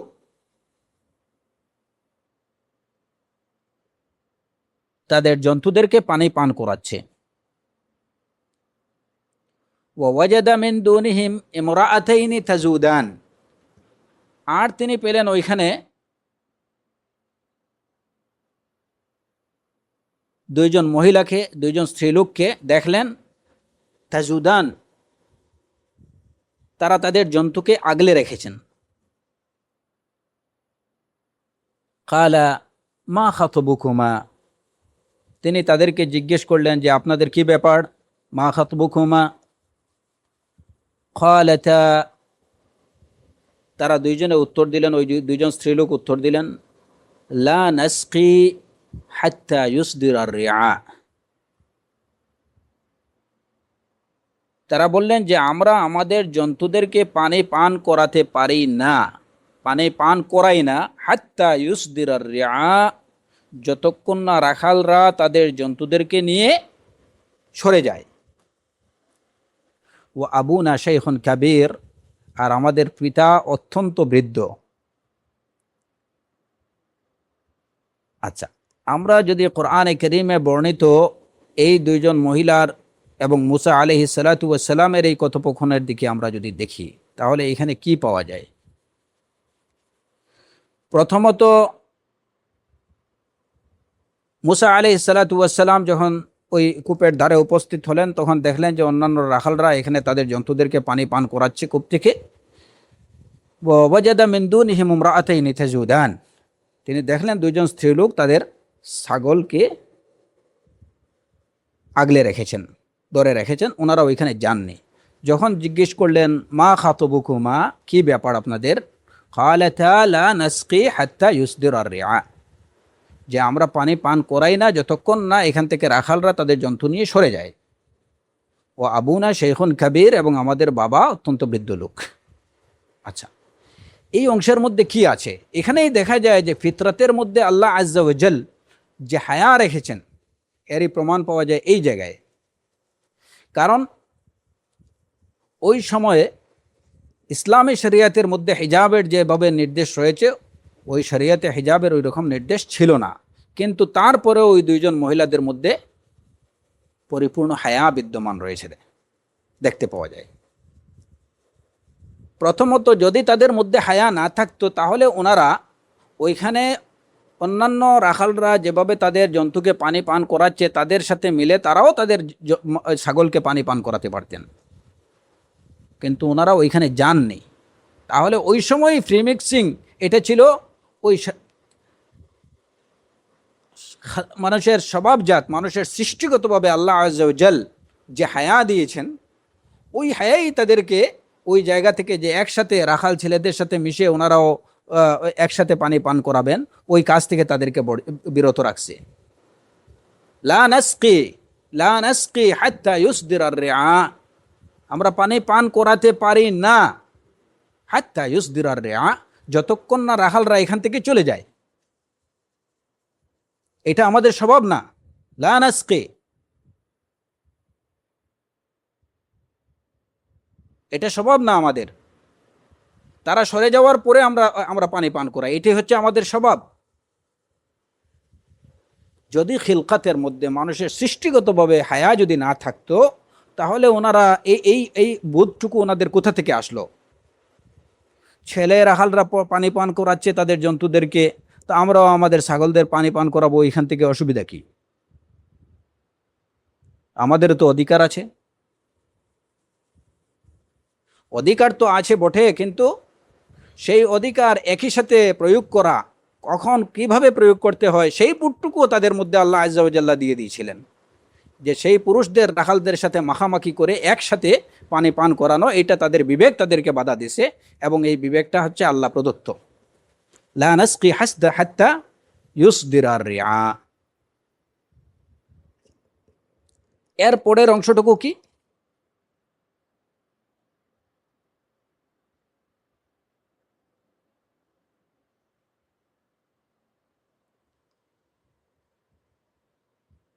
ও আবুনা শাইখুন কাবীর। এর সাথে সাথে ওনারা জানাই দিলেন আরেকটা কথা মুসা আলাইহিস সালামকে, যে ও আবুনা শাইখুন কাবীর, আমাদের বাবা অত্যন্ত বৃদ্ধ লোক। এই কথাটা বলার প্রয়োজন কি ছিল?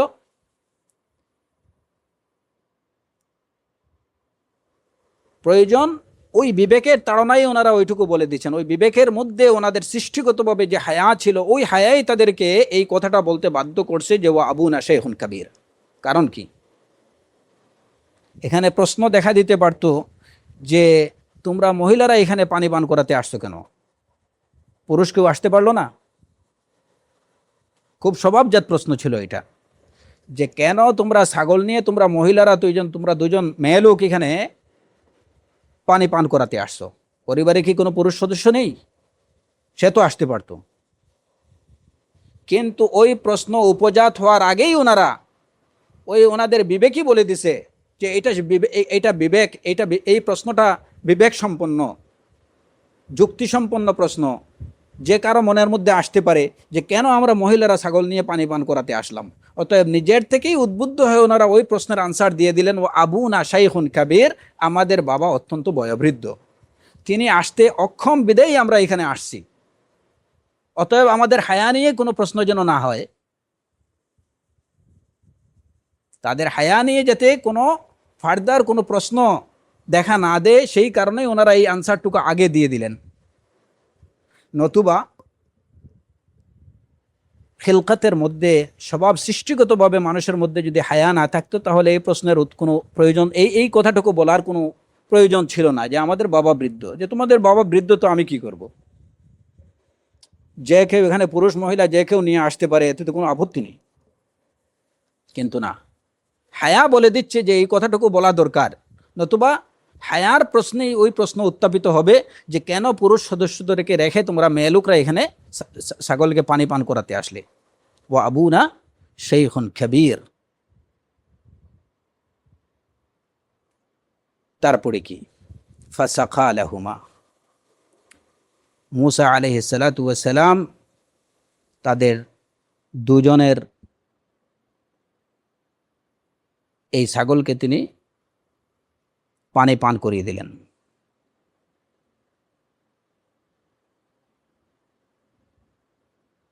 এরপরে তিনি সুম্মা তাওয়াল্লা ইলা যিল, সুম্মা তাওয়াল্লা ইলা যিল, এরপরে তিনি ওই একটা ছায়ার দিকে সরে গেলেন। ফাকাল রব্বি ইন্নী লিমা আনজালতা ইলাইয়া মিন খাইরিন ফাকির, এবং তিনি আল্লাহর কাছে প্রার্থনা করলেন যে রব, হে আমার রব, তুমি আমার প্রতি যা নাজিল করেছ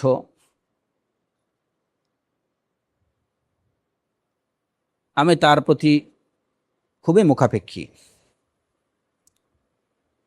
এখানে এই কিতে যাওয়ার আগে আরেকটা জিনিস আমরা যদি লক্ষ্য করি, তাহলেও আমরা এই জায়গাতে প্রমাণ পাবো যে মানুষের সৃষ্টিগতভাবে মানুষের মধ্যে আল্লাহ হায়া রেখে দিয়েছেন। মুসা আলাইহিস সালাতু ওয়াস সালাম ওই দুইজন মহিলাকে যখন দেখলেন যে সবাই পানি পান করাচ্ছে জন্তুদেরকে, এবং ওই দুইজন মহিলা তারা তাদের জন্তুদেরকে নিয়ে আলাদা বসে আছেন, অপেক্ষা করছেন, তো মুসা আলাইহিস সালাতু ওয়াস সালামের প্রশ্ন কি ছিল? মা খাতবুকুমা, মা খাতবুকুমা। অপরিচিত দুইজন নারীদেরকে তিনি কি জিজ্ঞেস করলেন যে কি ব্যাপার, আপনাদের ব্যাপার কি, আপনারা এভাবে ছাগল নিয়ে বসে আছেন কেন? মা খাতবুকুমা।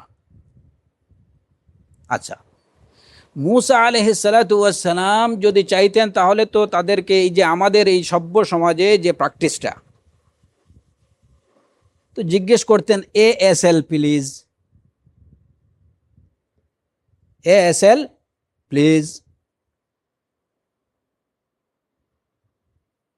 আপনার এইজ বলেন। আচ্ছা, এসের ব্যাপারটা তো এটা পরিষ্কার যে ওনারা দুইজন মহিলা, আর লোকেশনটা বলেন আর নামটা বলেন। এটাই তো হচ্ছে আসলে এই সভ্য সমাজের অসভ্য লোকদের কাজ, যারা নিজেদেরকে মুসলমান বলে দাবি করে, আজকে ইন্টারনেটের থ্রুতে হোক অথবা সাক্ষাতে হোক, প্রথম প্রশ্নটা কি হয়, যখন একটা অপরিচিত মেয়ের সাথে কিংবা অপরিচিত একটা ছেলের সাথে কারো পরিচয় হয়, আপনার নামটা কি জানতে পারি? আল্লাহুল মুস্তাআন। মূসা আলাইহিস সালাতু ওয়াস সালাম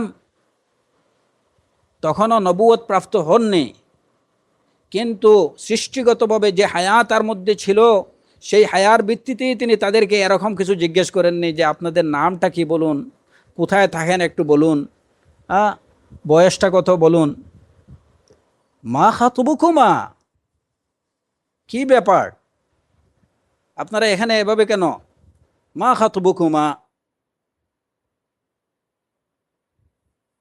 তো ওনাদের আনসার কি ছিল? ওনাদের আনসারের মধ্যেও কোনো রসালো কিছু ছিল না। এই সভ্য সমাজের অসভ্য লোকদেরকে কেউ যদি জিজ্ঞেস করে, তাহলে আনসারটা কি হতো?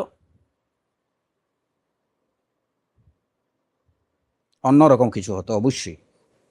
কিন্তু ওনাদের স্টেট জব ছিল লা নাসকি হাত্তা ইউসদিরা রিআ ওয়া আবুনা শাইখুন কাবীর, একদম স্ট্রেট ফরওয়ার্ড কথা। বসে আছে এখানে, আমরা ওরা ছড়ে না যাওয়া পর্যন্ত আমরা আমাদের জন্তুদেরকে পানি পান করাতে পারছি না, এবং আমাদের বাবা বৃদ্ধ লোক, দ্যাটস অল।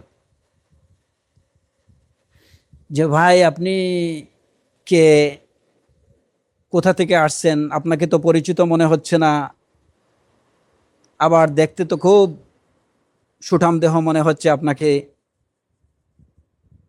এই ধরনের নাটকীয় কথাবার্তা, এগুলা হচ্ছে শয়তানি কথাবার্তা। যখন মানুষ তার ফিতরাতি হায়া থেকে বর্জিত হয়, তখনই তার থেকে এরকম কথাবার্তা উচ্চারিত হতে পারে। নতুবা একটা অপরিচিত মহিলা, অপরিচিত পুরুষের সাথে আপনার কথা হবে, একদম প্রয়োজনে আপনি অবশ্যই কথা বলতে পারেন, এটাও কিন্তু এই আয়াত দ্বারা প্রমাণিত। আপনি একজন অপরিচিত গায়ের মাহরাম পুরুষের সাথে একজন মহিলা, কিংবা একজন মহিলার সাথে একজন অপরিচিত পুরুষ কথা বলতে পারে প্রয়োজনে, কিন্তু সেই কথা হতে হবে একদম প্রয়োজনের মধ্যে সীমাবদ্ধ। মা খাতুবুকুমা ক্বালাতা লা নাসকি হাত্তা ইউসদিরা আর-রিআ ওয়া আবুনা শাইখুন কাবীর।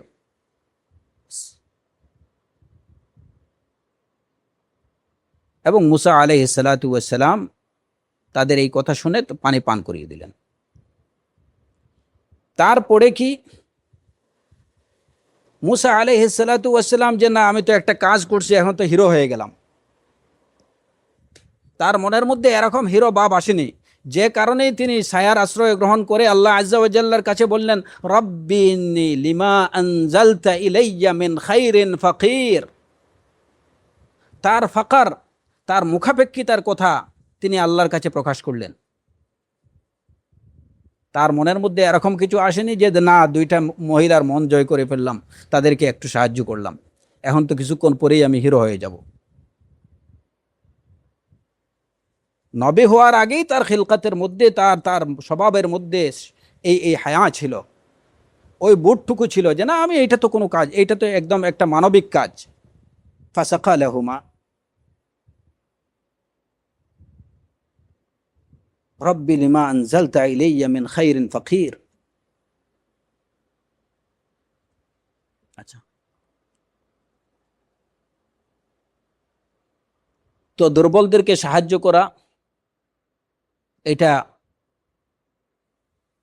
এই ঘটনা দ্বারা এটাও সুন্নাহ, এই আয়াত থেকে সেটা প্রমাণিত হয়।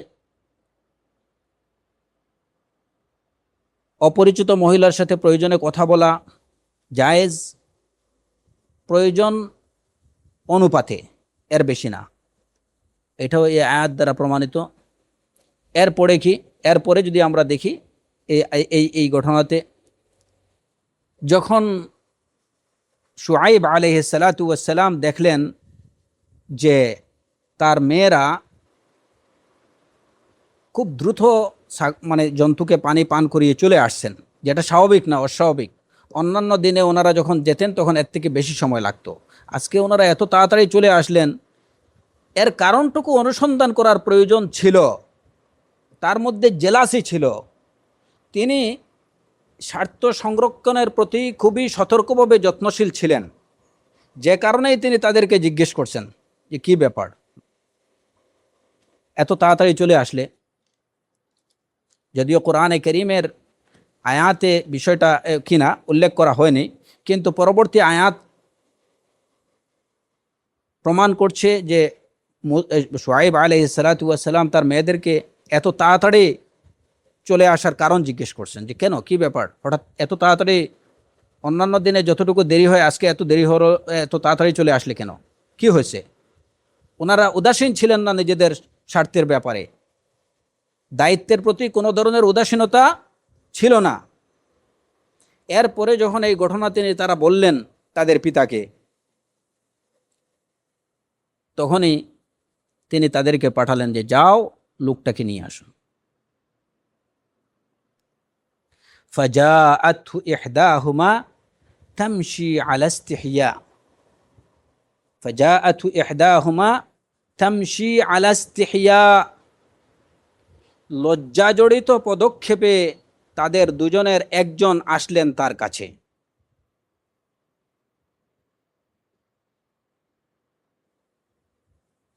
এবং এসে বললেন, ক্বালাত ইন্না আবী ইয়াদউক লিয়াজজিয়াক আজরা মা সাকাইতা লানা,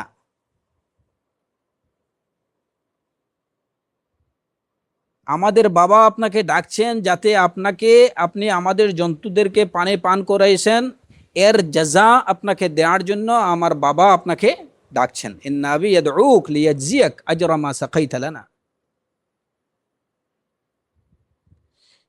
কোরআনে কারীমের প্রত্যেকটা শব্দের মধ্যেই আমাদের শিক্ষণীয় বিষয় রয়ে গেছে। আল্লাহু আকবার। যখন মুসা আলাইহিস সালাম এদের জন্তুদেরকে পানি পান করায় দিলেন, তখন ওনারা নিজেরাই বলতে পারতেন যে ভাই আপনারা আমার সাথে আসেন, আপনি আমাদের সাথে আসেন, হ্যাঁ একটু চা খেয়ে যান, এতটুকু উপকার করলেন, ওনারা নিজেই নিয়ে যেতে পারতেন। কিন্তু একজন গায়ের মাহরাম অপরিচিত লোককে নিজেদের একজন মহিলা হয়ে তাদের নিজেদের পক্ষ থেকে ইনভাইট করার কোনো অধিকার তাদের ছিল না। তাদের ফিতরাত, স্বভাবজাত বিবেক তাদেরকে এই শিক্ষা দিয়েছে যে ওনারা নিজেদের পক্ষ থেকে ওই অপরিচিত লোকটাকে কোনো আমন্ত্রণ জানাতে পারেন না। আইনাল মুসলিমুন আল ইয়াউম ওয়াল মুসলিমাত, একটু পরিচয় হলো, আচ্ছা ঠিক আছে তাহলে ওই হোটেলে চলে আসেন, আপনার সাথে একটু কথা বলি, দেখা সাক্ষাৎ হোক, পরিচয় হোক, ওইখানে একটু চাইনিজ খাওয়া হবে, এই তো। বা ওই পার্কে চলে আসেন, বাস বাদামের প্যাকেট কিংবা মটরের প্যাকেট নিয়ে গুটগুট করলেন আর ওইদিকে ফুটফুট করা, এই তো। আল্লাহুল মুস্তাআন। শয়তান কিভাবে এই মুসলমান সমাজের রন্ধ্রে রন্ধ্রে প্রবেশ করছে, কিভাবে শয়তান মুসলমানদেরকে তাদের ফিতরাতে সালিমা থেকে সরাই নিছে। ওই দুজন মহিলা চলে গেলেন স্ট্রেট তাদের বাবার কাছে,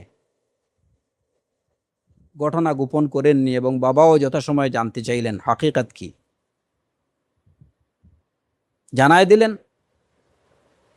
বাবা যখন ইনভাইট করলেন তখন এসে ওই ইনভাইটটা পৌঁছে দিলেন, এবং তখনও বললেন যে ইনভাইটেশনের ভাষা কি ছিল, যে আমরা আপনাকে আহ্বান করছি না, বা আমি আপনাকে আসার জন্য বলছি না, ইন্না আবী ইয়াদউক, আমার বাবা ডাকছেন।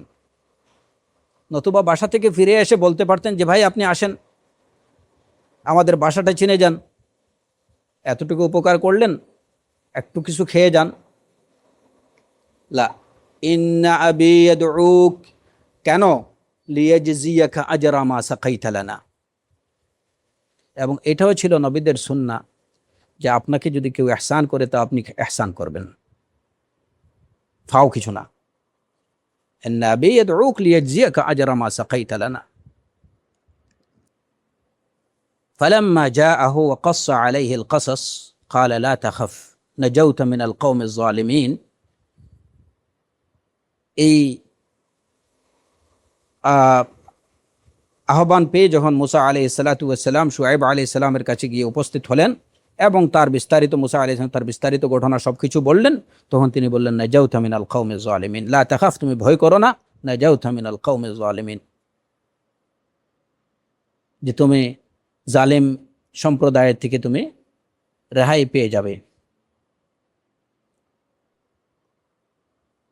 এই আয়াতের তাফসিরে মুফাসসিরিনরা লিখেছেন যে যখন মুসা আলাইহিস সালাতু ওয়াস সালাম দাওয়াত পেয়ে তাদের বাড়িতে যেতে চাইলেন, তখন তিনি তাদেরকে বললেন যে আপনারা আমার পিছনে থাকেন। ওই মহিলাকে বললেন, শোয়েব আলাইহিস সালামের মেয়েকে বললেন যে আপনি আমার পিছনে থাকেন, আমাকে শুধু রাস্তা বলে দেন কোন দিকে যাব। কারণ যদি ওই জায়গাতে ওই মহিলা তার সামনে থাকতেন এবং তিনি পিছনে যেতেন, তাহলে এইটাও তার দিকে তার যে স্বভাবজাত হায়া যেটা, এটা তাকে ওই কাজ থেকে বিরত রাখছে। যে যদি সামনের দিকে উনি সামনে চলেন তাহলে তার দিকে, যদিও তার পিছন সাইডে দিকটা, পিছন দিকটার উপরেও তার নজর পড়বে, দৃষ্টি পড়বে। এই দৃষ্টি থেকেও বেঁচে থাকতে চাইছেন, যে কারণে বলছেন যে আপনি আমার পিছনে পিছনে আসেন, শুধু আমাকে পিছন থেকে রাস্তা বলে দেন।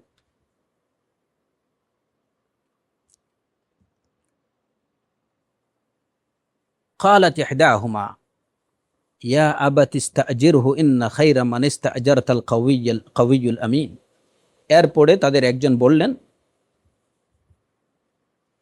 যে হে বাবা, তুমি এই লোকটাকে ইস্তাজিরহু, তাকে মজুর হিসাবে তুমি নিয়ে নাও। ইন্না খায়রা মান ইস্তাজারতাল কাউইয়ুল আমিন। এখানে এর আগে যে যখন এই শোয়েব আলাইহিস সালামের একজন মেয়ে মূসা আলাইহিস সালামকে তার বাপের এই আমন্ত্রণটুকু পৌঁছায় দেওয়ার জন্য গেলেন, তখন তিনি গেলেন, আল্লাহ আজ্জা ওয়া জাল্লা বলছেন যে ফাজাআত ইহদাহুমা তামশি আলা ইস্তিহইয়া, তামশি আলা ইস্তিহইয়া, লজ্জা জড়িত পদক্ষেপে। এই লজ্জাটা কিসের লজ্জা ছিল? ফিতরাতি লজ্জা, ফিতরাতের মধ্যেই ওই লজ্জা ছিল। তামশি আলা ইস্তিহইয়া,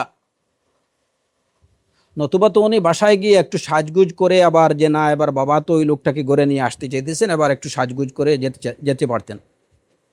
তামশি আলা ইস্তিহইয়া।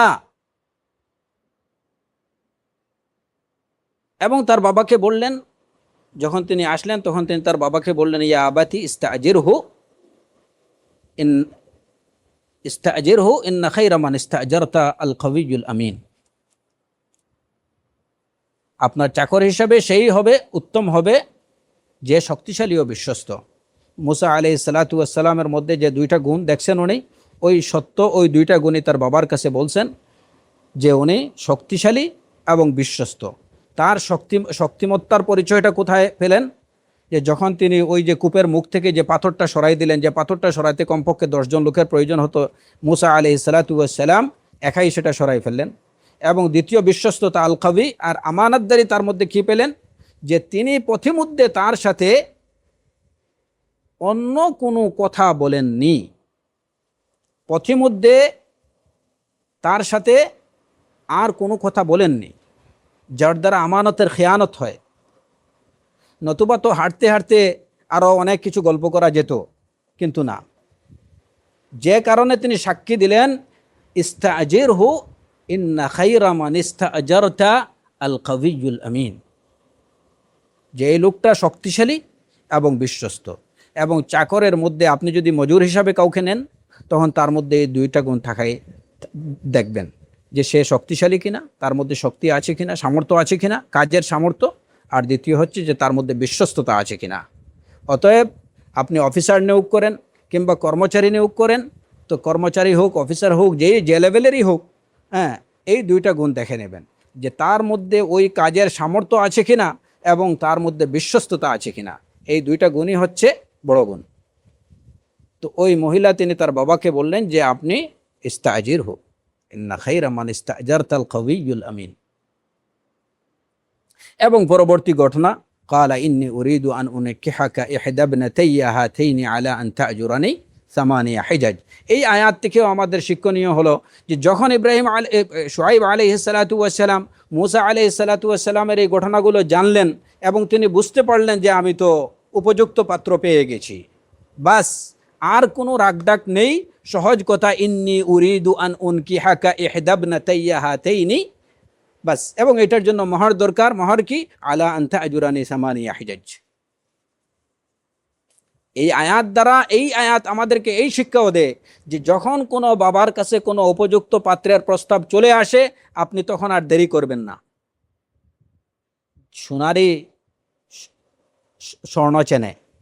শুআইব আলাইহিস সালাতু ওয়াস সালাম পাত্র চিনতে তার ভুল হয়নি, যে আমি পাত্র পেয়ে গেছি, আর দেরি করা যাবে না। ইন্নী উরিদু আন উনকিহাক। এখন এইখানে কোনো জড়তা তিনি বোধ করেননি যে আমি তো মেয়ের বাবা, মেয়ের বাবা হয়ে আমি প্রস্তাবটা আমার পক্ষ থেকে কিভাবে দেব, এটা কেমন করে হয়? আসলে তো ছেলেদের পক্ষ থেকে প্রস্তাব আসা দরকার। ওই অপেক্ষাটুকু তিনি করেননি, কারণ তিনি উপযুক্ত পাত্র পেয়ে গেছেন। এর জন্যই রাসূলুল্লাহ সাল্লাল্লাহু আলাইহি ওয়াসাল্লাম বলেন, ইযা আতাকুম মান তারদাউনা দীনাহু ওয়া খুলুকাহু ফাযাওয়িজুহু ইল্লাম তাফআলুহু তাকুন ফিতনাতুন ফিল আরদি ওয়া ফাসাদুন আরিদ। যার দিনদারি এবং যার আখলাক তোমার কাছে পছন্দ হবে, যদি এরকম কেউ তোমার কাছে চলে আসে, ফাযাওয়িজু, বিয়ে দিয়ে দাও। যদি সেটা না করো তাহলে ফিতনা হবে, ব্যাপক ফাসাদ দেখা দেবে। শুআইব আলাইহিস সালাতু ওয়াস সালাম মুসা আলাইহিস সালাতু ওয়াস সালামের ঘটনা শুনে তিনি বুঝতে পারলেন যে আমি একদম সঠিক পাত্র পেয়ে গেছি, আর দেরি করা যাবে না। নিজের থেকেই প্রস্তাব উপস্থাপন করলেন, ইন্নী উরিদু আন উনকিহাকা ইহদা ইবনাতাই। দিনদারি তখন মুসা আলাইহিস সালাতু ওয়াস সালামের কাছে কিছুই ছিল না, এবং যখন তিনি গাছের ছায়ার তলে আশ্রয় নিয়েছিলেন তখন তিনি ছিলেন বুভুক্ষ, ক্ষুধার্ত। রাব্বি ইন্নী বিমা আনজালতা ইলাইয়া মিন খাইরিন ফাকির। কপর্দক্ষিণ, কিছুই ছিল না তার কাছে, দেশ ত্যাগ করছেন, ভয়ে পালিয়ে এসেছেন। কিন্তু ওই বিষয়গুলো শুআইব আলাইহিস সালাতু ওয়াস সালামের কাছে কোনো বিষয় ছিল না। তিনি জিজ্ঞেস করেননি যে আপনি চাকরি কি করেন, কত টাকা বেতন পান, হ্যাঁ, সামাজিক স্ট্যাটাস কি, বাসা ভাড়া নিয়ে থাকেন না নিজের বাসা আছে আপনার, হ্যাঁ, তারপরে আপনার ব্যাংক ব্যালেন্স কি আছে, ওই সমস্ত কোনো প্রশ্ন করেননি। অথচ আজকে মুসলমান সমাজে যত দিনদার একটা ছেলে যাক, দেখা যাবে যে মেয়ের বাবা, আচ্ছা ঠিক আছে ওইগুলো আছে, ভালো কথা, আপনি দিনদার মাশাআল্লাহ, তবে চাকরি কি করেন, বেতন কত টাকা পান, হ্যাঁ, বাসা, নিজের বাসা আছে, ঢাকাতে হোক বা অন্য কোনো শহরে হোক, নিজের জমি জমা আছে কিনা, বাসা করছেন কিনা, ভাড়া নিছেন, এটা কত টাকা ভাড়া নিছেন, কোন এলাকাতে নিছেন, সেটা ধানমন্ডি গুলশান বনানীতে না অন্য কোথাও, আল্লাহুল মুস্তাআন। ইযা আতাকুম মান তারদাউনা দীনাহু ওয়া খুলুকাহু ফাযাওয়িজুহু ইল্লাম তাফআলু তাকুন ফিতনাতান ফিল আরদ। প্রত্যেকটা কাজই আজকে মুসলমানরা কি করছে? কোরআনে কারীমের শিক্ষা এবং রাসূল সাল্লাল্লাহু আলাইহি ওয়াসাল্লামের সুন্নাহর শিক্ষার সম্পূর্ণ পরিপন্থী কাজ করছে, যে কারণে হায়া এবং গায়রা, এই দুইটা গুণ আজকে মুসলমান সমাজ থেকে বলতে গেলে বিদায় নিয়ে নিছে। তো এর জন্য ওই বাবারা কি দায়ী না? আপনার মেয়ের জন্য দিনদার পাত্রের প্রস্তাব আসলো, আপনি নিজে ব্যাপারটাকে আরো বেশি বুঝতে গেলেন যে না, কি করে তাহলে আরো কিছু খবর সবর নেওয়া দরকার, হ্যাঁ, তো এর তো এখনো কোনো চাকরি হয়নি, কিংবা যে চাকরি করতেছে এর দ্বারা সে নিজে চলবে কিভাবে, আমার মেয়েকে কিভাবে ভরণ পোষণ দেবে, তারপরে আমার মেয়ে তো বেশ আদরে আল্লাদে বড় হয়েছে, ওইখানে গিয়ে কষ্টটুকু সহ্য করতে পারবে কিনা। আল্লাহর নবী শুআইব আলাইহিস সালাতু ওয়াস সালাম একটা কপর্দকহীন লোক, যার কাছে কোনো সহায় সম্বলহীন লোক, পলায়নরত একটা লোক, যখন তার দিনদারি তিনি বুঝতে পারছেন,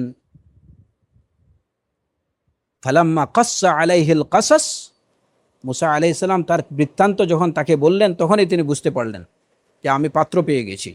আর এখানে কোনো হেজিটেট করার, কোনো বিষয়ে চিন্তা ভাবনা করার কিছু নেই। সরাসরি প্রস্তাব হচ্ছে, ইন্নী উরিদু আন উনকিহাকা ইহদা ইবনাতাইয়া হাতাইন, যে আমি আমার এই দুই মেয়ের মধ্যে থেকে একটা মেয়ে তোমার কাছে বিয়ে দিতে চাই। সরল প্রস্তাব, এবং ওই প্রশ্নেরও আনসার যে আমি কি দেব, মেয়ের বিয়েতে আমি কি দেব, মহার কি থাকবে, তিনি এই সমাধানের সাথে সাথে দিয়ে দিলেন। তাহলে ওই জায়গা থেকে আমাদের শিক্ষা যে আপনি এখন মহারের জন্য, আচ্ছা ঠিক আছে সব মেনে নিলাম, থাক, চাকরি যাই হোক, যেভাবে হোক চলবে, কিন্তু মহর তো দিতে হবে 10 লক্ষ টাকা। আল্লাহুল মুস্তাআন। বেচারা চাকরি করে 10,000 টাকার আপনার মেয়েকে মহারানা দেবে 10 লক্ষ টাকা, এটা কিভাবে? যেটা তার সামর্থ্যের মধ্যে আছে আপনি সেটা বলেন।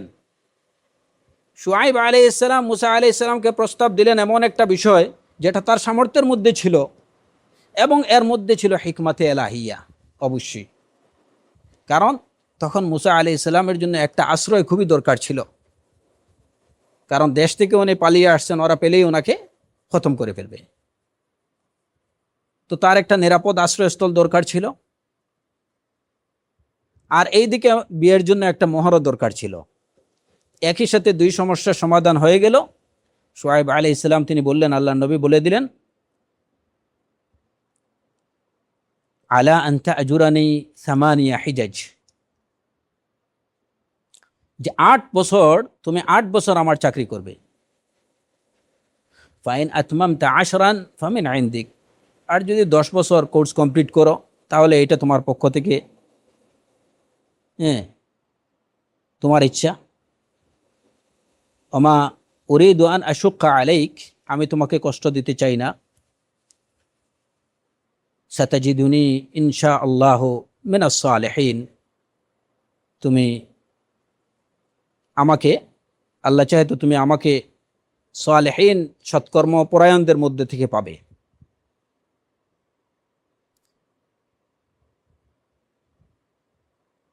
তো এই এর দ্বারা তিনি পুরো বিষয়টাকে সহজ করে দিলেন, মাহারের ব্যাপারটা সহজ করে দিলেন। মুসা আলাইহিস সালাতু ওয়াস সালামের একটা নিরাপদ থাকার ব্যবস্থা করে দিলেন, আর এইটাও জানিয়ে দিলেন যে তুমি আমার বিষয়ে ভয় করো না, যে আমি ওই কোনো জালিম শ্বশুর না। সাতাজিদুনি ইনশাআল্লাহু মিনাস সালিহিন। মেয়ে বিয়ে দেওয়ার পরে অনেক সময় শ্বশুর শাশুড়িরা ওনারা ডমিনেট করেন। অনেক সময় যদি ছেলের কোনো দুর্বলতা থাকে তাহলে সেই দুর্বলতার সুযোগে ছেলেকে ডমিনেট করতে থাকেন, মেয়ের জামাইকে ডমিনেট করতে থাকেন। হ্যাঁ, এটা করো এটা করো, আমার মেয়েকে নিয়ে তুমি ওইখানে যাও, এই করো এই করো। আল্লাহ সাতাজিদুনি ইনশাআল্লাহু মিনাস সালিহিন, এই ছিল। তো এই আমাদের এখানে আলোচনার মূল বিষয়গুলো হলো যে মানুষের ফিতরাতের মধ্যে আল্লাহ আজ্জা ওয়া জাল হায়া রেখে দিয়েছেন। যদি মানুষ ওই ফিতরাতটাকে, ওই সঠিক ফিতরাতটাকে কাজে, শুধু কাজে লাগায়, শানিত করে, তাহলেই, এবং সে হায়ার ব্যাপারে শরীয়ত নির্ধারিত হায়ার বিষয়গুলো যদি সে জেনে নেয়, তাহলে ওইগুলোকে পালন করা, এই লজ্জাশীলতা অবলম্বন করা এবং প্রতিটা কথায় কাজে লজ্জার পরিচয় দেয়া, এটা তার জন্য খুবই সহজ হয়ে যাবে, এবং সেটা হয়ে যাবে তার স্বভাবজাত। হায়ার গুণ অর্জন করা বা লজ্জাশীলতা অবলম্বন করা, হ্যাঁ, কাজে কথায় কাজে লজ্জার পরিচয় দেয়া, এটা কোনো কঠিন কোনো কাজ না, কারণ ফিতরাতের মধ্যেই সেটা বিদ্যমান আছে। আপনি শুধু ওইটাকে কাজে লাগান, তাহলে এই সব কিছু সহজ হয়ে যাবে। আর এই হায়াকে যখন কাজে লাগানো হবে, তখন প্রত্যেকটা কাজের মধ্যে কল্যাণ এবং বারাকা আসবে। আর যদি এই হায়া না থাকে, তাহলে সব কিছুতেই হবে অকল্যাণ। আল্লাহ আজ্জা ওয়া জাল আমাদের মুসলমান সমাজকে, প্রত্যেক মুসলিম এবং মুসলিমাকে হায়ার প্রকৃত অর্থ এবং তাৎপর্য বুঝে, এবং প্রত্যেকটা কথায় কাজে গোপনে প্রকাশ্যে সর্ব অবস্থায় হায়া এবং গায়রা অনুসরণ করে চলার তৌফিক দান করুন। ওয়া আখিরু দাওয়ানা আনিল হামদুলিল্লাহি রাব্বিল আলামিন ওয়া সাল্লাল্লাহু আলা নাবিয়্যিনা মুহাম্মদ ওয়া আলা আলিহি ওয়া সাহবিহি আজমাইন।